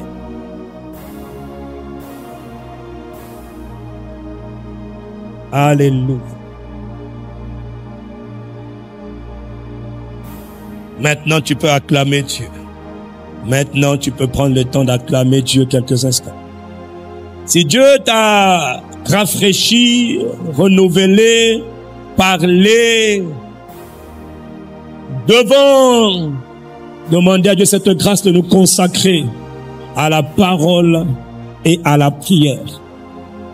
À qui Dieu a parlé ce matin? Rends grâce à Dieu de ce qu'il t'a parlé ce matin.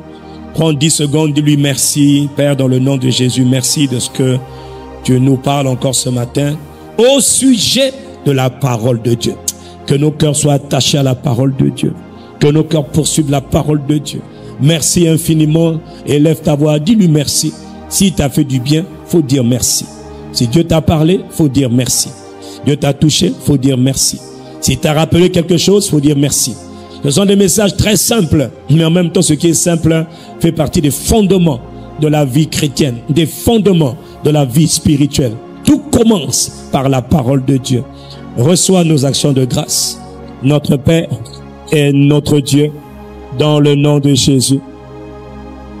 Quelqu'un dit Amen, veuillez vous asseoir. Rapidement, vous êtes là ce matin, après la parole de Dieu. Tu vois que la Bible dit que quand la parole se répandait, le nombre de disciples augmentait.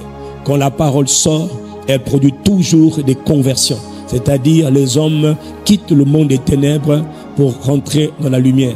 La parole de Dieu est prêchée pour que les hommes soient sauvés. Que les hommes soient sauvés. Que les hommes parviennent à la connaissance de la vérité. Alors si tu es là ce matin et conformément à nos habitudes et à nos principes, tu n'es pas encore sauvé.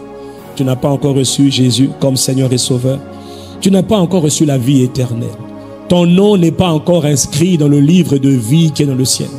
Parce que tu dois savoir, conformément à la parole de Dieu, il est écrit que Dieu a tellement aimé les hommes, que Dieu a sacrifié son Fils, son unique, afin que quiconque croit dans le Fils de Dieu ne soit pas perdu. Il te parle de la perdition éternelle, de la condamnation éternelle, de la damnation éternelle. Il dit quiconque croit en Jésus-Christ ne soit pas perdu, mais qu'il reçoive le don de la vie éternelle. Ce que Dieu veut, Jésus a été crucifié, Jésus a été sacrifié, Jésus a répandu son sang pour toi et pour moi, pour que nous soyons sauvés, que nous soyons délivrés de la puissance des ténèbres, que nos noms soient inscrits dans le livre de vie qui est dans le ciel. Est-ce que toi qui m'entends ce matin, tu es sauvé? Est-ce que ton nom est inscrit dans le livre de vie qui est dans le ciel? Est-ce que tu appartiens déjà à Dieu ou pas encore? Est-ce que ton nom est inscrit? De la même manière que sur la terre, il y a des livres de naissance, dans le ciel aussi, il y a des livres de naissance. Est-ce que ton nom y est inscrit? Il est écrit dans Apocalypse 20, verset 15. Quiconque au temps marqué par Dieu, les temps viendront, ou celui qui n'a pas son nom inscrit dans le livre de vie qui est dans le ciel, sera jeté dans le lac de feu. parce que ton nom n'y était pas. Alors, tu m'entends ce matin, tu n'es pas encore sauvé, tu n'as pas encore reçu la vie éternelle. Je t'appelle ce matin. Viens devant, comme ceux qui sont devant là. Tu vois, ces bien-aimés sont venus devant pour recevoir la vie éternelle. Viens, quitte ta place. Aujourd'hui, c'est un bon jour pour toi pour être sauvé. Parce que Jésus a versé son sang pour toi. Dans 100 ans à peu près, ou 150 ans, tu ne seras plus en vie. Tu seras où? Est-ce que tu le sais déjà? Ma mission, mon travail, mon mandat, c'est de m'assurer que toi tu entends la parole de Dieu et que tu crois que Jésus est vraiment mort à ta place, que tu n'as pas à périr, tu n'as pas à souffrir davantage. Tu peux changer de vie à partir d'aujourd'hui. Tu peux inscrire ton nom dans le livre de vie qui est dans le ciel. Tu peux recevoir la vie éternelle. Mais qu'est-ce que tu fais encore assis? Lève-toi. C'est ton jour aujourd'hui. Il t'a fait venir pour ça. Il t'a amené. Tu penses que c'est ton ami qui t'a envoyé? Non. Jésus t'a attiré via ton ami parce qu'il voulait te sauver. Parce qu'il veut que tu sois sauvé. Il ne veut pas que tu périsses. Il veut que tu sois sauvé, délivré de la puissance des ténèbres. Il veut que tu sois transféré du royaume de Satan à Dieu. Il veut que te donner un nouveau départ. Lève-toi. Viens recevoir Jésus. Pour toi, c'est aujourd'hui. Jésus t'appelle aujourd'hui. Jésus a été crucifié à cause de toi. Lève-toi. Ne me dis pas, pasteur, j'ai le temps. Non, tu n'as pas le temps. Tu n'as pas le temps. Il peut être trop tard si tu attends encore. Mais aujourd'hui, la Bible dit, si vous écoutez sa voix aujourd'hui, n'endurcissez pas vos cœurs. Si tu entends sa voix aujourd'hui, n'écoute pas cette voix qui te dit, tu as le temps. Tu as honte. Je suis gêné. Tu n'es pas gêné. Jésus n'était pas gêné pour te sauver sur la croix. Il était nu, totalement nu, couvert de sang, de la tête jusqu'aux pieds, des pieds jusqu'à la tête. Jésus n'a pas eu honte de toi. Lève-toi. Viens inscrire ton nom dans le livre de vie. N'endurcis pas ton cœur. Ne joue pas au dur. Tu n'es pas dur. Tu n'es rien. L'homme n'est qu'un souffle. L'homme n'est rien. Un jour, tu partiras comme tu étais venu. Tu n'es même pas maître de ta vie pour le retenir. Tu n'es même pas maître de ton souffle pour retenir le souffle. Tu peux partir à tout moment. Lève-toi. C'est ton jour. C'est ton heure. C'est ton moment pour recevoir la vie éternelle. Ça, c'est la parole de Dieu. La parole est lancée pour toi. Quel âge tu as? Lève-toi. C'est pas une question d'âge. Il appelle les hommes de tout âge, de toute race, de toute face. C'est aujourd'hui le jour pour être sauvé. N'endurcis pas ton cœur. Jésus est là. Il n'y a de salut en aucun autre. Tu chercheras, tu ne trouveras pas. Le salut, la délivrance, la vie nouvelle. C'est pas la religion, non. C'est Jésus de Nazareth, le Christ. Que ceux qui aiment Jésus acclament Jésus. Que ceux qui aiment Jésus acclament Jésus. Nous l'acclamons parce que nous l'aimons. Nous l'acclamons parce qu'il nous a aimés le premier. Et comme nous étions encore pécheurs, il s'est sacrifié pour nous. Écoute-moi, je vais terminer cet appel. Je dois dire à quelqu'un qui m'entend, écoute-moi, personne ne va t'aimer au point de mourir atrocement pour te sauver. Et même s'ils le faisaient pour toi, ils n'ont pas la puissance de te donner la vie nouvelle. Ils n'ont personne, même si tu dis je t'aime, aucune personne qui t'aime ne peut te donner la vie divine, la vie éternelle. C'est qui te fera partir quand tu mourras, qui te catapultera dans le monde, dans l'éternité, dans le royaume de Dieu. Personne. Donc même si le gars te dit je t'aime, ou la soeur te dit je t'aime, mais il ne t'aime pas au point de te donner sa vie et pas la vie éternelle. Non. Une seule personne donne la vie éternelle. C'est Jésus de Nazareth, le Christ. 1 Jean 5, verset 12. Il est écrit, celui qui a le Fils a la vie. Tu entends? Celui qui a le Fils a la vie éternelle. Mais celui qui n'a pas le Fils n'a pas la vie éternelle. Celui qui a reçu le Fils, Jésus le Christ, frère, il est Dieu. Il est appelé le Dieu véritable. Et la vie éternelle, c'est Jésus de Nazareth, le Christ. Je n'ai pas parlé de religion, je parle de Jésus de Nazareth, le Christ. Je ne parle pas de religion. Il n'a jamais parlé de religion et il n'est pas venu créer une religion sur la terre. Jamais. Les hommes ont créé leur religion, pas de problème, mais ce n'était pas ça son monde. Il ne parlait que du royaume de Dieu. Il ne parlait que d'entrer dans le royaume de Dieu. Il ne parlait pas d'entrer dans une religion, non, royaume de Dieu. On quitte le royaume des ténèbres, on rentre dans le royaume de Dieu. Et pour le royaume de Dieu, il a dit, c'est moi la porte. C'est moi la porte. Quelqu'un dit Amen. Vous avez bien fait de venir devant. Il y a 3 personnes. Oui, 4. Ok. Encore assises, mais aujourd'hui, je ne vais pas vous attendre. Je tenais juste à vous dire que comme tu es assis là, tu es assis en même temps sur ta destinée, tu es assis sur ton avenir, parce que tu te crois important. Vous êtes au moins 4. Vous vous croyez important. Tu oublies que celui qui est le plus important, c'est celui qui vient du ciel. Celui qui est éternel. Toi, tu es mortel, tu n'es rien. Et pendant que je parle, toi, tu es assis, en train de te dire non, j'ai honte, non, ça ne m'intéresse pas, je ne suis pas prêt. Eh bien, qu'il te soit fait selon tes paroles. Mais un conseil, ne meurt pas. Parce que si tu meurs maintenant, il y a des gens qui étaient à l'église, ils sont sortis et ils ont trouvé la mort. Et ils ont trouvé la mort et ils sont allés dans le Hadès. C'est terrible d'être exposé à la vie, mais de rater la vie parce que j'étais trop occupé. J'avais eu honte de recevoir la vie éternelle. Jésus a été crucifié publiquement. Oui ou non? Dis Amen. Jésus a été crucifié publiquement. Je vous le dis à vous 4. C'est pour ça que quand on reçoit Jésus, on le fait aussi publiquement. On reconnaît Jésus publiquement. Il est écrit, si tu reconnais, publiquement. Quelqu'un me dit publiquement. Voilà. C'est pas assis, non, c'est publiquement. Si tu as honte, reste assis. Mais si tu ne le fais pas, ça c'est une chose. Tu as honte de Dieu, tu as honte de Jésus, qui est mort à ta place, il aura honte de toi aussi. Ne t'inquiète pas. Voilà.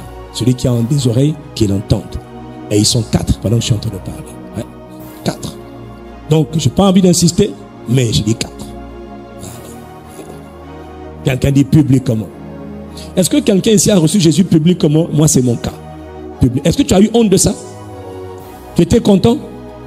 Jésus est digne d'être reçu publiquement. Publiquement. Quelqu'un dit Amen. Je suis impressionné de voir comment le Seigneur aime tellement les hommes que parfois il insiste pour que les hommes soient sauvés. C'est incroyable. Alors qu'il sait que ton cœur est fermé. Voilà pourquoi il dit, hein, non, durcis pas ton cœur. Non, durcis pas ton cœur. Non, durcis pas ton cœur. Non, durcis pas ton cœur. Ne t'endurcis pas. Ça va te perdre. Ne t'endurcis pas. Non, durcis pas ton cœur. Une personne. 2. Il en manque encore 2. L'amour du Seigneur est tellement profond que Jésus insiste pour que toi tu sois sauvé. Parce qu'il ne veut pas que tu te perdes. Waouh. Wow. Jésus a dit, lorsqu'il y a 100 brebis, il laisse les 99 pour aller chercher celle qui était perdue. Voilà pourquoi parfois, vous voyez, j'insiste parce que le Seigneur insiste pour que tu ne sois pas perdu, mais pour que tu sois sauvé. Waouh. Quelqu'un donne à Jésus un bon Amen. Ouais, ça fait 3. Vous savez, quand on reçoit Jésus, hein, c'est pas toi qui lui fais une faveur. Hein. Faut pas vous tromper. Hein. Pas vous tromper. Jésus est créateur des cieux et de la terre. C'est pas toi qui lui fais une faveur. C'est lui qui a tellement pitié de toi qu'il a besoin de t'appeler pour te donner la vie éternelle, le salut. Donc s'il vous plaît, ne croyez pas que vous rendez service à Jésus. Hein. C'est lui qui te sauve. C'est lui qui te fait grâce. Quelqu'un donne à Jésus un bon Amen. Voilà. Pasteur, comment on fait pour être sauvé? Je n'insiste pas pour vous. Hein. J'insiste parce qu'il me pousse à insister.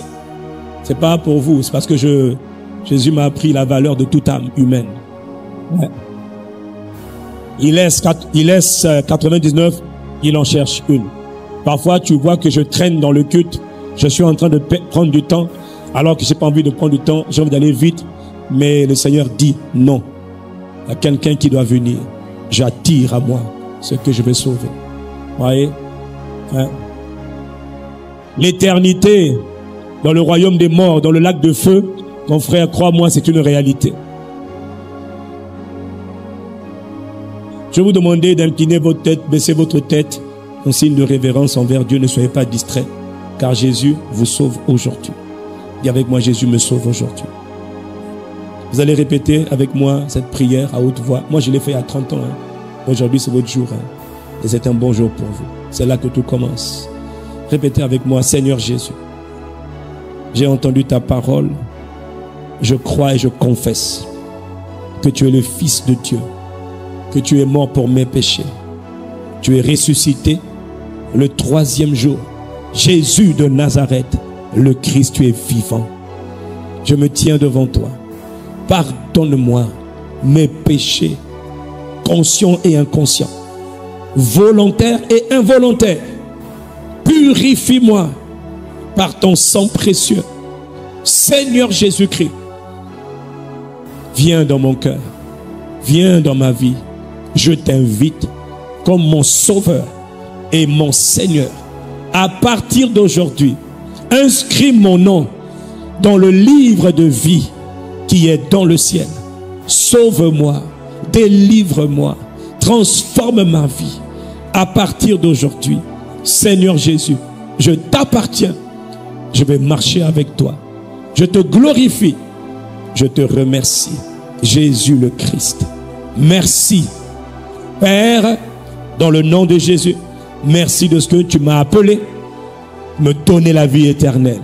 Je déclare et je proclame que je suis sauvé, que mon nom est inscrit dans le livre de vie qui est dans le ciel. Je glorifie Dieu, je glorifie Jésus-Christ. Dis Amen, dis Amen. Bienvenue dans le royaume de Dieu, bienvenue dans la famille de Dieu.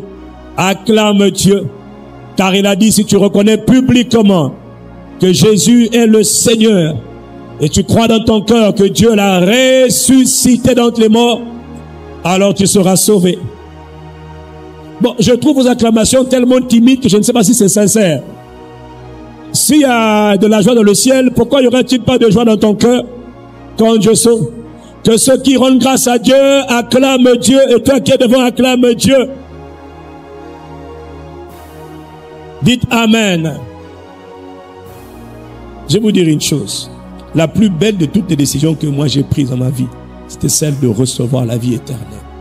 Celle de recevoir Jésus et d'apprendre à marcher avec Jésus. Aujourd'hui, j'apprends toujours et j'avance pas à pas. À partir d'aujourd'hui, vous aussi, vous allez avancer pas à pas. Que Dieu vous bénisse. Que Dieu étende sa main sur vous. Que le sang de Jésus vous asperge. Que la main de Dieu soit sur vous. Que le ministère des anges de Dieu soit relâché en votre faveur. Que le Dieu qui m'a sauvé il y a 30 ans vous établisse dans le salut. Qui vous fasse du bien. Qui vous distingue. Qui vous favorise. Oh, dites Amen. Le Amen, ce n'est pas une formule religieuse. C'est un accord pour dire je suis d'accord avec cette prière. Dites un bon Amen. Vous êtes bénis de Dieu parce que vous faites partie de la famille de Dieu. Vous êtes les bien-aimés de Dieu, les enfants de Dieu. Jésus a payé son sang, sa vie pour que vous soyez sauvés. Dites un bon Amen. Que tout agenda maléfique de Satan contre vous soit détruit au nom de Jésus. Ouais. Qu'à partir d'aujourd'hui dans votre vie, qu'il y ait un avant et qu'il y ait un après. Comme ça a été le cas pour moi. Quelqu'un dit Amen pour eux. Quelqu'un acclame Dieu. Amen. Alors, écoutez-moi.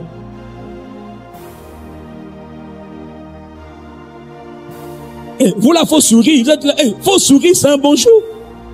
C'est le jour du salut. À la fin, dans quelques minutes, d'ici une quinzaine de minutes, allons vous recevoir par les gens qui ont, les frères et les sœurs qui ont les écharpes, se marquer conseillers. Ils vont vous recevoir à la fin de ce culte d'ici quelques minutes. Mais pour l'instant, je vais vous demander de repartir à vos places. Et encore une fois, bienvenue dans le royaume de Dieu. C'est comme ça se passe. Hein? Simple prière, Jésus rentre. Oui, c'est comme ça que ça se passe. Toi, acclame Dieu pour eux. Apprécie Dieu pour eux. Célèbre Dieu pour eux. Au nom de Jésus de Nazareth le Christ. Quelqu'un dit un bon Amen. Je vais prier, il est midi, je vais prier rapidement. Si quelqu'un est venu avec une dîme qui veut donner à Dieu, avec une offrande spéciale qui veut donner à Dieu, très rapidement, on va prier et puis on va terminer le culte pour aujourd'hui. Mais avant de terminer, je voudrais rappeler ce que j'ai dit en début du culte, que je n'oublie pas, que je n'oublie surtout pas. Puis après, vous allez prendre la parole, Belinda ou je ne sais pas qui. J'ai dit au début du culte que cette semaine, le jeudi 28 novembre, nous aurons un camp spécial de... Nous aurons un camp... Ça, il faut le dire parce qu'il y en a qui n'étaient pas là. Eux, ils étaient en chemin. Mais ils sont arrivés. Dis Amen. Voilà. Donc, jeudi prochain, le 28 novembre, c'est la journée de la République. Et nous allons célébrer la République en priant pour le pays. Nous allons prier pour notre pays. Nous allons prendre le temps de prier. C'est très important que ceux qui aiment le pays prient pour le pays. Le patriotisme, ce n'est pas faire des discours bêtes et creux. Le patriotisme commence par porter la nation dans la prière. Celui qui ne prie pas pour sa nation est responsable du malheur qui arrive sur la nation. Beaucoup de gens parlent sur les réseaux sociaux, racontent des bêtises à longueur de journée. Laissez-les se perdre. Ils sont déjà perdus et ils auront pour récompense leur perdition. On n'a pas le temps de s'occuper d'eux. Mais ceux qui aiment la nation, ceux qui aiment le Congo doivent prier pour le Congo. Ceux qui aiment leur ville doivent prier pour leur ville. Ceux qui aiment leur famille doivent prier pour leur famille. C'est ainsi que va le monde des esprits. Dieu a besoin de délivrer, mais Dieu ne peut rien faire si quelqu'un ne l'invoque pas. Donc nous allons nous tenir, parole, prière, parole, prière. Nous allons invoquer Dieu pendant 12 heures, de 6 heures à midi, à 18 heures, en faveur de notre pays. Et toutes les prières que nous faisons ne sont pas vaines. Ce sont des semences que nous semons dans l'avenir de notre nation. Il y a des prières que tu fais aujourd'hui dont tu verras les fruits peut-être dans 5 ans, peut-être dans 2 ans, peut-être même dans 20 ans. Toutes les prières sont importantes. Toutes les prières sont importantes. Aucune prière, surtout quand elles sont faites en accord avec la volonté de Dieu. Ah non. Celui qui aime le pays doit prier pour le pays. Dis avec moi, celui qui aime le Congo doit prier pour le Congo. Je n'ai pas entendu. Celui qui aime le Congo doit prier pour le Congo.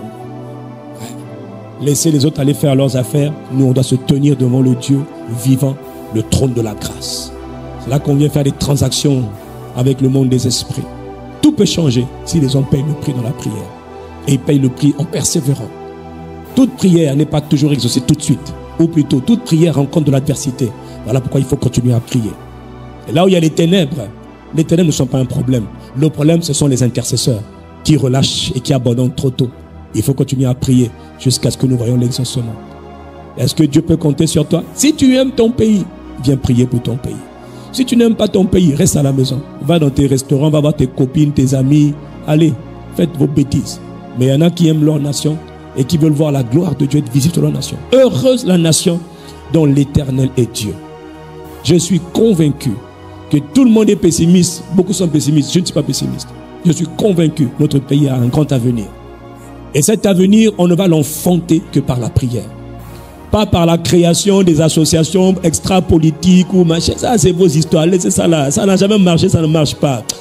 Les genoux par terre, ça marche. Invoquer Dieu, ça marche. Je dis ça parce qu'il y a trop de distractions. Trop de distractions. Laisse la distraction. Mets tes genoux par. Laisse les bruits. Laisse les réseaux sociaux, on raconte des bêtises. Engage-toi à prier. Quelqu'un me donne un bon amen.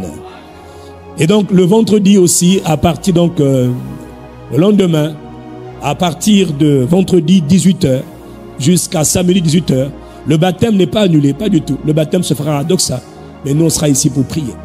Et même si à un moment donné on se déporte d'un endroit à un autre, t'inquiète pas, nous tout ce qu'on veut c'est prier.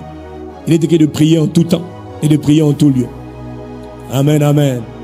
Donc le vendredi, on va prier pendant 24 heures. Vous savez pourquoi on fait ça là? Parce que Dieu veut t'étirer. Vous savez, le Seigneur a dit, je veux bâtir une église qui prie. L'église, ce n'est pas les bâtiments, l'église, c'est toi. Hein? L'église, c'est le corps de Christ sur la terre. Satan a fait beaucoup de dégâts dans l'église et dans le monde parce que l'église ne prie pas. 1 heure, tu es fatigué. 1 heure, tu as prié. Non, il y a des prières qui ne font la différence que lorsque tu pries longtemps. Et lorsque tu pries avec persévérance. Quelqu'un me donne un bon amen. Il y a des choses qui ne changent pas au bout de 3 heures de prière, au bout de 5 heures de prière. Mais il y a des choses qui changent au bout de 5 heures de prière, multipliées par 30 jours, multipliées par 60 jours. C'est là qu'il y a des résultats qui se font. Pourquoi? Parce qu'il y a des choses qui ont été plantées, greffées, établies dans la nation, dans les familles depuis tellement longtemps, que pour les déboulonner, ça prend du temps et ça prend de la consistance. Voilà pourquoi il a dit, persévérer dans la prière. Veillez à cela avec une entière persévérance. Toute prière qui est faite sans l'esprit de la persévérance, ça ne marche pas. Jésus a prié jusqu'à la fin. Nous aussi, on doit prier jusqu'à la fin. Si j'ai parlé à quelqu'un, dit amen. Et si tu dis, pasteur, je ne sais pas prier, ça tombe bien. Quand on veut apprendre à prier, on vient là où les autres prient. Pour apprendre à prier, tu viens là où ça chauffe. Là où ça prie, tu vas apprendre à prier. Donne-moi un bon amen. C'est terrible comment Satan fait des ravages, des dégâts, parce que les chrétiens ne savent pas prier. Ils ne savent pas prier, ils ne savent pas prier, mais ils savent parler. Que Dieu nous aide, quoi. Voilà pourquoi nous prions. Faire de toi un homme, une femme solide, un homme, une femme consistante, un homme, une femme robuste. C'est ce que Dieu veut faire. Mais la robustesse ne vient pas avec les mots, les discours. Non, ça vient avec la prière. La prière et la prière. Les sorciers de ta famille prient beaucoup, il faut que tu le saches. Les méchants de ta famille, là, ils sont spécialistes du génie de la prière. Donc toi, si tu ne sais pas faire comme eux, là, ils vont te bouffer en derrière. Mais toi, ils vont voir qu'avec toi, il s'est trompé. Ouais. D'ailleurs, on n'est pas encore le 31. J'avais dit à Dieu, Seigneur, il faut que tu en extermines quelques-uns. Je parle des méchants qui ne veulent pas se repentir. Ouais. Il y en a qui ont dit qu'ils veulent ma mort. Eh bien, on va voir qui va mourir en premier. Vous me verrez bien debout là, le premier, le 31, et jusqu'à... celui qui veut ma mort va mourir à ma place. J'ai déjà dit à Dieu, celui qui me cherche, Seigneur, fais-le partir. S'il ne se répond pas, bien sûr, parce qu'il y en a qui sont déjà repentis. Ils ont dit, je regrette. Ouais, tu as bien fait. Voilà. Gloire à Dieu. Que quiconque veut ton malheur, trouve le malheur à ta place. Ouais, c'est normal, on appelle ça la loi de la compensation. Voilà. Dis Amen. Donc n'oublie pas, vendredi 18h, jusqu'à samedi 18h, c'est l'heure de la prière. C'est un camp de prière. On va prier pour nos familles. Le jeudi, on va prier pour notre nation. Le vendredi, on va prier pour toi. On va prier pour ta famille. On va prier pour nos proches. On va prier. Toutes sortes de prières, on va prier. Et on ne sera pas seul. On va faire venir, il y a quelques personnes qui viendront nous rejoindre dans ce temps de prière. Voilà. Dis Amen. C'est mon frère, pasteur Gustave, qui va venir passer du temps avec. Bien-aimé frère, pasteur Gustave sera avec nous pour cette semaine de prière. On va avoir quelques frères qui vont venir avec nous. Voilà, je ne donne pas les noms. Je crois que même le prophète Kaino sera là, le prophète Ismaël sera là. On aura beaucoup de nos fils qui seront là, établis dans leurs différents ministères, qui vont venir prier avec nous. Donne-moi un bon Amen. Voilà. Le plus important, nous, c'est qu'on doit prier. Et toi, tu dois devenir une femme, tu dois devenir plus consistant. Qui a envie d'être plus consistant, plus solide? Ça passe par la parole et par la prière. Et il y a un prix à payer. On prend le temps, on le consacre à Dieu dans la prière et dans la parole. Si tu as compris, donne-moi un bon Amen. Si tu ne veux pas, c'est pas grave. Satan va te croquer comme un gros bonbon et vous allez vous battre là-bas entre vous. Mais ceux qui ne veulent pas être croqués par ce monde des ténèbres doivent être forts. Voilà, ce soit ton partage au nom de Jésus.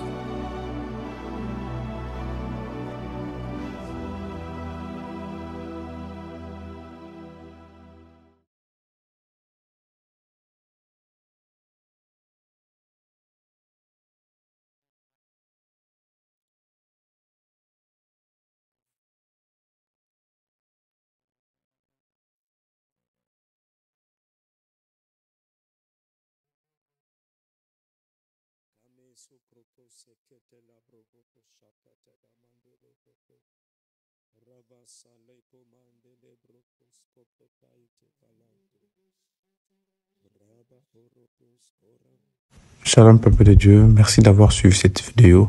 N'oubliez pas de vous abonner en retour.